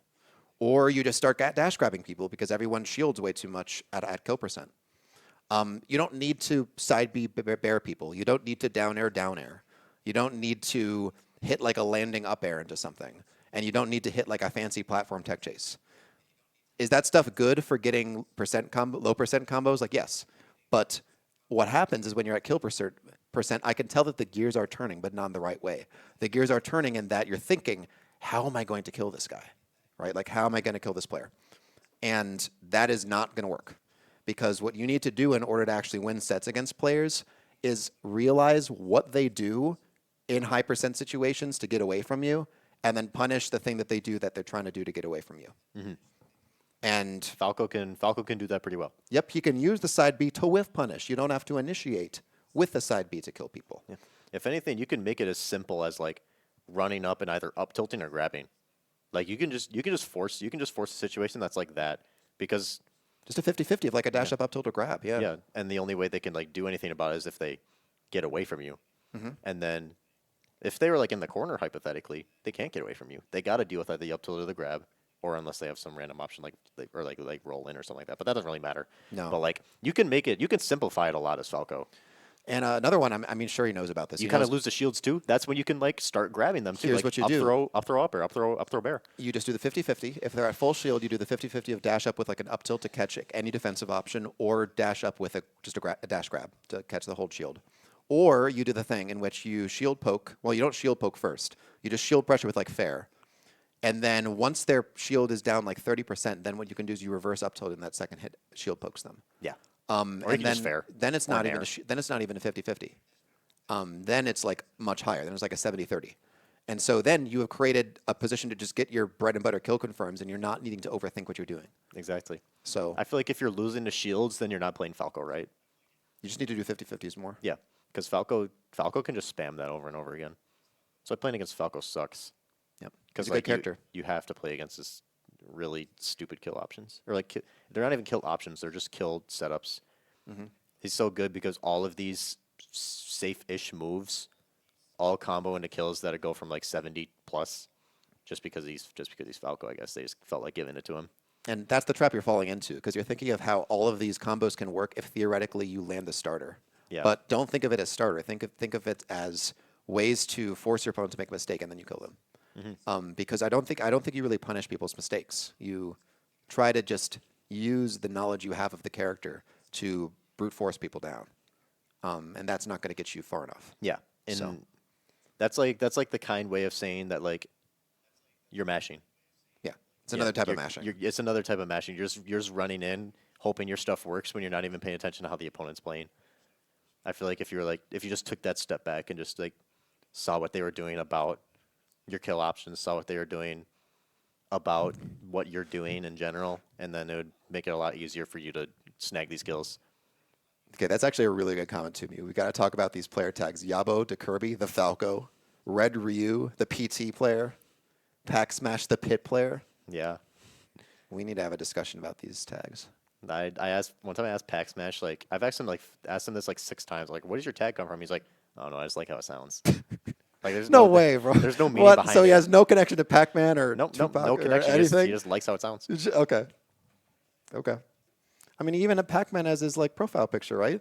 Yeah, With like the green background of just like Pac-Man. exactly. So it wasn't even based on Pac-Man. He kind Okay. of dresses like his profile picture too. It's just like this is like plain colors that he dresses like. Yeah. No, yeah, Yabo, you do actually play Kirby, so you're like the one exception. But those other two, yeah, silliness. Yeah. All right. We are down to the last couple. We're almost So there. we've got Yokon, the Ganon player from the Milwaukee scene. With him, this is kind of the situation I was talking about, like Coldramen earlier, where sometimes when people pressure your shield, it's not always an opportunity to use an out-of-shield option, right? Sometimes you got to reset. He's like very willing to just throw out random up Bs, whereas like Falcon can get away with that more because not only is his up B much bigger, but he also has that ridiculous drift on whiff, and sometimes you just won't get punished for it. Meanwhile, Ganon up B is like super diet Falcon up B. It's just not as good. Yeah. It can kill a little earlier. So we were talking about this earlier with Falcon. Ganon up B is a little bit more justifiable to throw out on people's shielding on platforms just because it has so much more knockback Yeah. and kill power. But if you're talking about like an out-of-shield option on the ground, it's strictly worse in every way. I feel like if you're doing a grounded up B on someone, you can just flame choke them. There's And a lot of such you should. in Yeah, that I feel position. like most like 90% of the time you should just flame choke instead. Like it's slower, but it's also going to catch dashbacks and people holding shields still. Yeah, especially So- on platforms too. They can't get away from that. They have to jump away. Yeah, so that's pretty much the deal on Yokon, but like pretty all right Ganon player. It's just that there's these really obvious habits from playing extended friendly sessions with him. So We have people in chat talking about do we roast Takaiga and Big Pookie Binch. you can go into that if you would like. We can go to Binch first. Binch is like he plays Rosa, and thinking about his play, I don't know. I think it's like an inherent Rosa problem too. But whenever he wins neutral, he does like 5%, 10%. Like he does nothing when he wins neutral. And if you're not gonna have a damage output, like Rosa doesn't really have damage output. If you're gonna have bad damage output, at least try to put him into bad spots to make the next hit easier, rather than just like getting a random hit just to get a random hit. And if you have like your 1, maybe 2 Rosa kill confirms, try to try to base your play around trying to get those kill confirms and make it a problem for the opponent to deal with. So, like, I don't know what Rosa's kill confirms are. I'm not going to lie to you. I don't know anything about Rosa. It's the that like specific dash attack cancel nair into F smash thing with the like Luma hit. Oh, I like that one. I like that one. That's pretty cool. Yeah, just like it's another one of those things where you just see how the opponent's like trying to play, and if it allows you to get those kill confirms or not, or you can just sit behind and then just like have Luma do it for you, I guess. Mm-hmm. But I feel like trying to play more position based rather than trying to play to get a hit is like the main thing I'd suggest to him, because Rosa is a very like she locks down positions super well, but I don't see Binch really playing into that. So yeah, it seems like if you're playing Rosa, there's like a very specific way you should go about that. Like I'm not saying copy to Buzz, but at the same time I am saying copy to Buzz, right? Like that specific play style is how you're supposed to use Rosa. I don't think there's really a Rosa player who does it significantly differently in a way where like this presents a different option to you. I think you just really should play that lockdown style. Yeah. Amorgos, by the way, we didn't actually have you on the list because I don't think either Aaron or I have played you in bracket. So I played him. Did you play him once? I remember playing him once, but it was like a long time ago. I can't remember anything from the set, so I couldn't give you enough information to like work off of. Besides like learn Shulk, shield art, Monado stuff. I don't know. Yeah. I don't know Shulk that well either, to be honest. I mean, I will say I actually know Shulk really well. I would actually love to play Amorgos and give him some feedback merely because my main practice partner when I was at college in SoCal was a Shulk. He was the person I played to get decent at the game to start with. So DDD Shulk is one of my most played matchups of all time. That being said, the reason Amorgos and then like some other folks were not is because we just didn't really have enough to say to feel like we would be saying things accurately. Yeah. Like Kid is another example of someone I played recently, but like I don't think I really know him enough to be able to say things accurately because we're not just throwing things out. Like we're saying all these things because we know these players and we've been around. That's how I feel about Kid too, because I played him. I've played like 2 sets versus him, but I haven't played him in so long that I don't really know. Yeah. So and then I'd say like that's why we had maybe like I don't know, a third or so of the active Madison threats or so were talked about, maybe more like half, but then a number of people were left out because neither of us have been able to make it out to Madison that often. What about you, Thierry? You gotta practice the game, my brother. That's really it. Also, if you're playing Pac-Man, it's like the same Riptide thing where you just get Bell and just like that kind of just plays the high percent for you because they have to do something about Bell. Just like put Bell in your hand and start running. Start running and throwing it at people. And also, someone put in Takaiga too. I think we should. I played Takaiga a couple weeks ago at Timber Tuesdays. I haven't played him, so this is all you. It's really easy to get him to Swain like an up B out of shields, and I think he kind of just like it's like one of those default Marths where they kind of just like run in with aerials the whole time and just like wait until one hits. Sure. As for like constructive criticism on his play, I can't really remember too much, but his recoveries I remember being like really easy to exploit because he was always double jumping. Or if he wasn't double jumping, I could just like hit him low and then he'd have to double jump. So I think just like being smarter about how you're recovering. But then again, I don't know too much to say, to be honest. I'm not gonna lie. Yeah, Mazen, bad news. We have really bad news for you, Mazen. I think we said MASH at least 5 times. More than that. Probably more than that. Yeah. I think that's actually, we've got like, did we talk about Zippy yet, or is that the last one? I think Zippy is the last one. Technically, yeah. Yeah. Unless anyone wants to jump in here, but. Zippy is, whenever I play against him, I live to like 200%. And playing against PT, I feel like that's like one of the few characters that like, why am I living to 200% for his PT? Yes. So I think just what he needs to do is just get his kill confirms down and just hit better moves, I guess. Because especially as Zard, there's no reason that like he should be living that long versus Zard. And then as like Ivy, I feel like Ivy has like really solid ways to kill. Even if you put him in a bad position, it's a lot easier to kill him. But I think the main way that he can like get more reliable kills is just to lab out kill confirms. Quag, the VODs are going to be on YouTube on Wisconsin Smash. So is it just going to be one like giant video? Yeah, it's going to be one giant video. I was talking with Oath, and I think what it's going to basically be is like you and me, you know, like our characters, versus like just a giant pile of like everyone. and it's just going to be like the layout of just the normal Yeah. upload, That makes sense. and so it's going to be really funny. But I got kind of the go ahead that we're going to do that, so so it'll be there for all as a resource or something for all of you. Yeah, but I would say the same about Zippy. It's really just a matter of like he can like get the openings with Razor Leaf and with like Nair because he favors Ivysaur, I'd say. Yeah, he's But definitely then a more Ivysaur needs based to one. chase people and actually make more happen because his damage output isn't there yet. Even if he's like chasing you up and like Ivy up airing, it implants it in the opponent's brain that like, okay, I'm not safe in this position because he could up air me here, which will make him play more scared, which will help him play into your hands a little more too. You just gotta make them. You have to make them more scared as Ivy and Zard by showing them that they can die if they're in this spot. Like if the opponent's like jumping from ledge and they get Tipper Zard Bear, they're not gonna jump again. Yeah. Because they know that it's a possibility that they could just blow up at 50 from it, or they don't. Or if you like down throw up B them as Ivy or something like that when they're shielding after neutral get up or like shielding in the corner, they're gonna get scared because they can't shield in the corner. They have to do something else, otherwise they'll explode, which will make it a lot easier for you to get a kill and also get more kills in the future. Yes.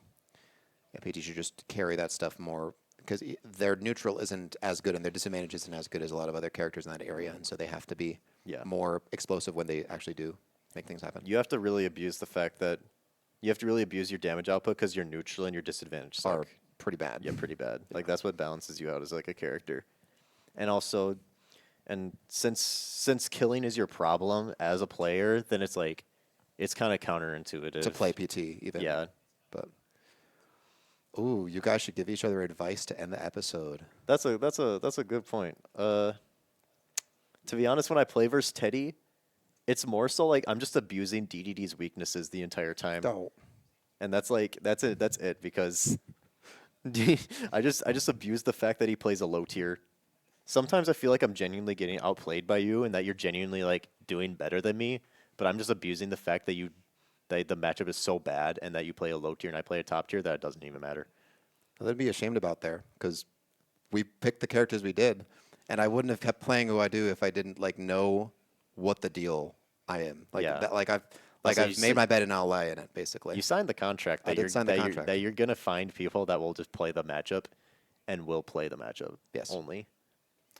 Um, Can we hug it out? Oh. Yeah, I'm so offended by the roast we did for each other that I'm gonna hug it out with Teddy. I think, Aaron, in your case, I think when I watch you play, it sometimes takes you too long to realize that you can just cheese people. And I watch you play against some players in state where you should just be fishing for Nair and then making them force you to stop doing that. But I think you spend too much time trying to analyze people when you already have played them before, and you really should just go in swinging. Oh. As Okay, degen as that is. That's what sometimes people do tell me that I play too much like a problem solver when I'm playing the You don't character need to. that doesn't need to play like a problem solver. You can be a problem solver if they make you be a problem solver, but I think your level 1 should be Rob. Your level 1 should be Rob.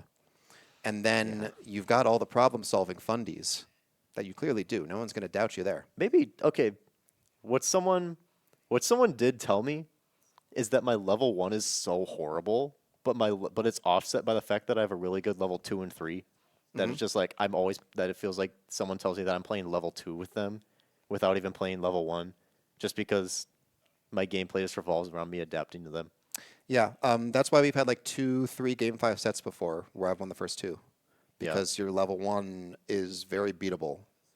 I don't even know what my level 1 is, I'm not going to lie. It's weird. I mean, it's just playing passive, but like for me, like I beat people by playing really passive too, so I can beat people at that own game even if the character's better. I remember So I was money matching at Afterburner, and I was money matching a Wii Fit player a bunch, and he just told me that I play weird.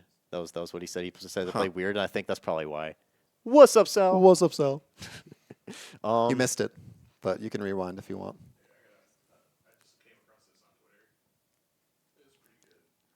Are you happy? Oh, that's so good. That's awesome, bro. That's awesome. Do they have like a watch party just watching us like roast them? Oh, that's so they good. must have loved this. What was I gonna say? With your play, A watch party. with your play, Teddy, I don't really like.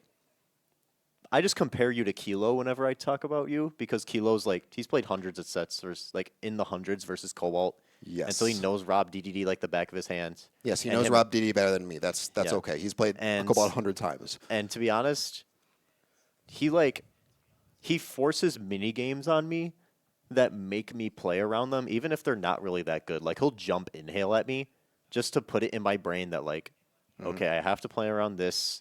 I have to play around this. He's And throwing other options at you to think about. He'll throw things at me to think about, and it forces me to play the matchup, like play a certain way, which makes me more scared of him.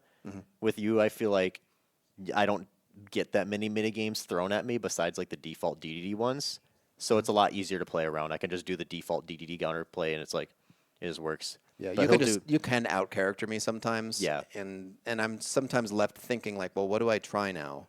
Yeah, you just like you throw mini games at me that like can work. Like Kilo's big one versus me that he just he jumps at me and inhales Yeah, that was the one. Yeah. because it forces me to either not sit at mid range and shields expecting Gordo and just like wait it out. Yep. I have to start rolling in if I want to call it out. I have to jump away if I want to start calling it out. Jump away gives him space. Roll in is like DDD can punish roll in so hard. Yes. And I think if you force more of those mini games on me, I think it'd make you a lot scarier to play against because a common consensus with a lot of people in this state is that their characters are meant to scare you, but they don't scare me because they don't do what makes me scared. So I think that's something to tap into more. I think that's something to like add to your repertoire of play. That'll make you be a lot more players on top of that as well. If you just start forcing mini games on them, forcing things that make them do something about it. That's why the Kilo Jet Hammer's so scary because it forces them to do something about it. Even if Jet Hammer's like theoretically a super, super bad option, like it's never going to hit most of the time, it implants it in their brain that like you have to be scared in this situation because of the threat that Oh you my could die goodness. at 50. And the thing about the jet hammers too is like I've tried to implement them. I've made a lot of money off of jet hammers, but my success rate is so much lower than Kilo's. And the main reason is this: he does the thing we were talking about earlier, where you've got the big crazy options, but you've done all of this little stuff that has pushed your opponent into a situation where they are just a little bit scared. And once they're just a little bit scared, and you have them at this 45-degree angle, and then you start charging jet hammer, then they're going to start thinking, well, what happened? How did I find myself in this position? And then they get hit by it. Yeah. Because I'll go for the ones on like ledge trap where it's just like, oh, it catches neutral, get up or roll. Like that's great and all.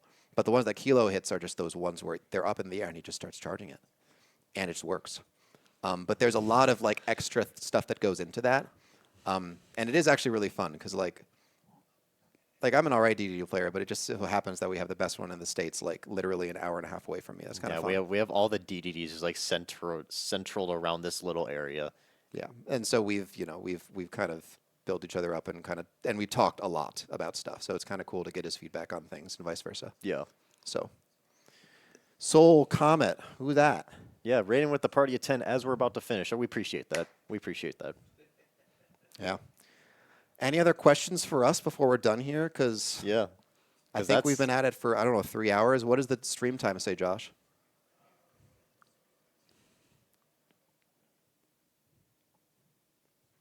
Because, well, I mean, I can look at the time. It's 4:20. 3 hours 11 minutes. 3 hours, Oh, 11 yeah. minutes. Hey, it only felt like an hour, honestly. 3 hours and 11 minutes. Yeah, any other last questions for us before we sign off?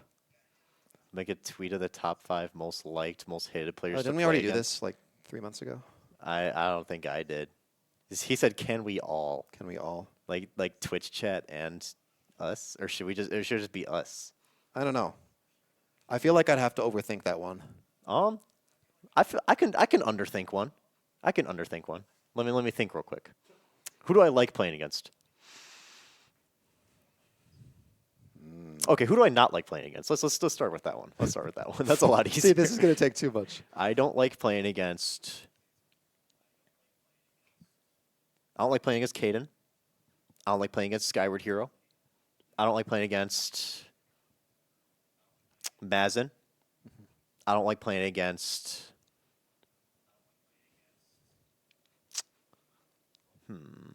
Gamma, and I don't like playing against Carvin. Those Sure. are the 5 I really don't like playing against.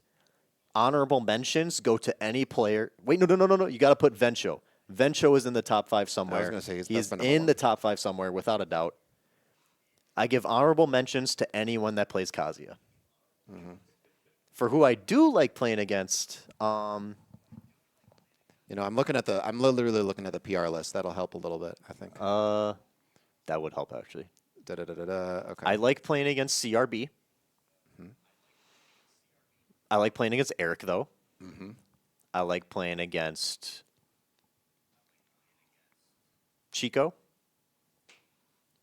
I do like playing against Teddy. I do like playing against DDD. Makes me think. And let me skip over one.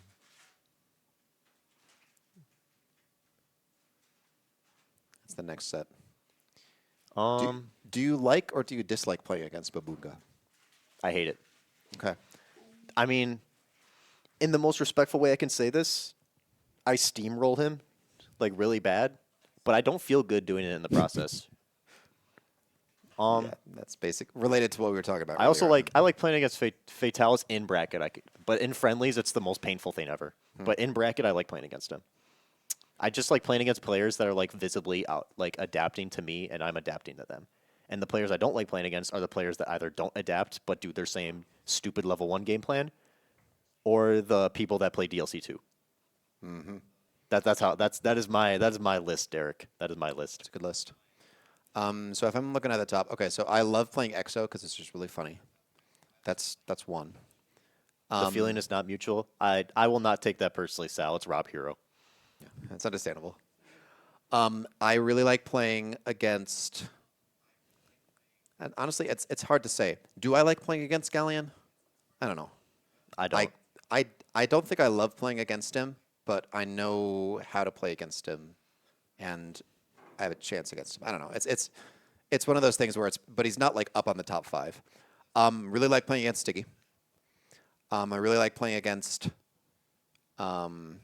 Sal, just because we've had a lot of sets and they're always good. I love playing against Skyward Hero because I was kind of saying it earlier, but I think I kind of know what I need to do to beat him every time, and so it's always very fun games. I know what to do to beat him every time, I think, but it just feels like he gets lucky and he just like barely makes it out of my reads. Like I'll back air like an approaching Nair, and back air outranges Nair like crazy, but he'll somehow get the random hitbox that like barely doesn't make it punishable. I'm like, dude. Or he'll roll in and I'll like be primed for an up smash for it and I'll barely miss the up smash. I'm like, dude. And then one that's actually not on the list, but it just has to be mentioned, is I really love playing against Ichigo if he's playing Pac-Man or Kazuya, because we've played those matches a million times. We have played over 40 sets, which isn't as much as like the Derek versus Vencho or the Derek versus Comet situation, but he's also been at it way longer than I have. Yeah. So the fact that I've racked up like 40 sets with Arwell in like 2 years. That's what Cream City Clash does. Yeah. But I love playing against his Pac-Man and Kaz, and I don't like playing against his Steve for reasons. But he knows, whatever. Because Steve. It's because of Steve and a Steve DDD, which was why my least favorite player to play against would be Vencho. And then I also don't really like playing against Spencer because we were talking about him mashing, but his just kind of works, and I don't have a lot of counterplay against it. It makes me annoyed. But I should probably play actually more Ridley because then there's more counterplay to what he does. I actually should consider doing that more, but I haven't had a chance in a couple months. I really like playing against. See, I'd have to look down a little bit. Really like playing against. Hydro was an interesting one. We've played a lot. And I know what his gimmicks are. So whenever he hits me with a gimmick, it's because he conditioned me into it at this point. So at this point, I'm not feeling like I'm being cheesed. I feel like I just did something dumb because I know what he's looking for. And then I really like playing against Verm because he's been getting much better, and he will get a set on me eventually. But he hasn't yet, but he will. He's not getting a set on me. He's probably not getting a set on you. The clock is ticking too. You're out of here pretty soon. I was going to say the clock's ticking on me to beat some of these players. And what is your move out date again? The 20th. So that's in 18 days. Yeah, folks, if y'all didn't know, Baskin is leaving us because he hates Wisconsin. Right? Yeah. I love Minnesota. Yeah. Maybe not after last night, but whatever. We'll leave that. I like Minnesota. No, I'm joking about the cross-up, but Oh, I wasn't in Twitch chats, or like I wasn't That's at all the right, you tournament. missed it. I didn't know. what happened. Maybe that's not my business. no, it's not your business. Okay. Well, it's not that it's not your business, but it's probably not worth your time. All right, yeah, that's fine. Yeah. So then I also really like playing. Well, I think that's kind of. I've liked playing Inky Rain because he's a cool guy, and he's also gotten much better. And then I really like playing. I'll give like one more here. Man, no one's actually that fun to play against. That's all I'm saying. I looked in like, who do I like playing against? I just looked through everyone. No. Oh, maybe I just don't like this I game. like winning sometimes. Maybe this game is not for me, man. Thoughts on Shuba? Hey, I'm 1-0 on Shuba lifetime. Fun fact. Shoot, I haven't played against Sam since like 2022. I remember playing against Sam, and then I beat them, and that's when I was still like a 3-2er, and they were like, I didn't get outplayed by you at all this set, and it was right. I did not outplay them a single time. I was just playing Rob Hero. Mario's not super high for me either because he plays 3 characters that all do really well into me. But like and I got one set on him when he was just solo Mario. But then, as of late, it's never been bad. But it just feels like I'm not having a lot of fun. But I'm indifferent. you're indifferent. I think for the reasons you mentioned, you can kind of just out damage him. And Yeah, win. I kind of just clear him just because whenever he does 30, I do 90. Right. Yeah, but that pretty much answers that question on who we like and don't like to play. I think it would be don't like to play most people except for like 5. Yeah. I think well, we've been roasting people for like 3 hours, so we've just been focusing on what we don't like about their play. So it's harder to Yes. think of what we do like about It their is. play. We've 'cause kinda then been in this all we've- toxic mindset. All we've been thinking about is just like negative for like 3 hours. I gotta go outside and just start smiling at the sun. You're an expert at that, right? You love sunsets. I do. I'm gonna take a picture on my drive home today. Heck yeah. All right, folks. Well, I think we're at about the end of our time and our energy. But I Yeah. hope you all enjoyed. I appreciate you guys for tuning in. Thank you for voting Sophist for Summit. Oh yeah. This was a summit incentive, by the way, for those of you who didn't know. Yeah. I didn't say so in some of my recent announcements, but this isn't just because I wanted to. This man earned it. Yeah, and the people wanted it, so it happened. Yeah. So And it was a pleasure. It was a pleasure joining you with this today. thank you for accepting my invitation, Yes, of course. and showing up. It was actually pretty fun. I'm not Yeah, gonna lie. no, this is a lot of fun. And thanks to Josh behind the cam. We appreciate you, Josh. Thank you. He's the GOAT. It was just really great that it all worked out this way. Wisconsin Smash at the hub, kind of got this place all to ourselves, and Josh is kind of helping us as he always has been. So, all right. Well, have a great one, y'all. All right. See you. Cheers. Have a good night.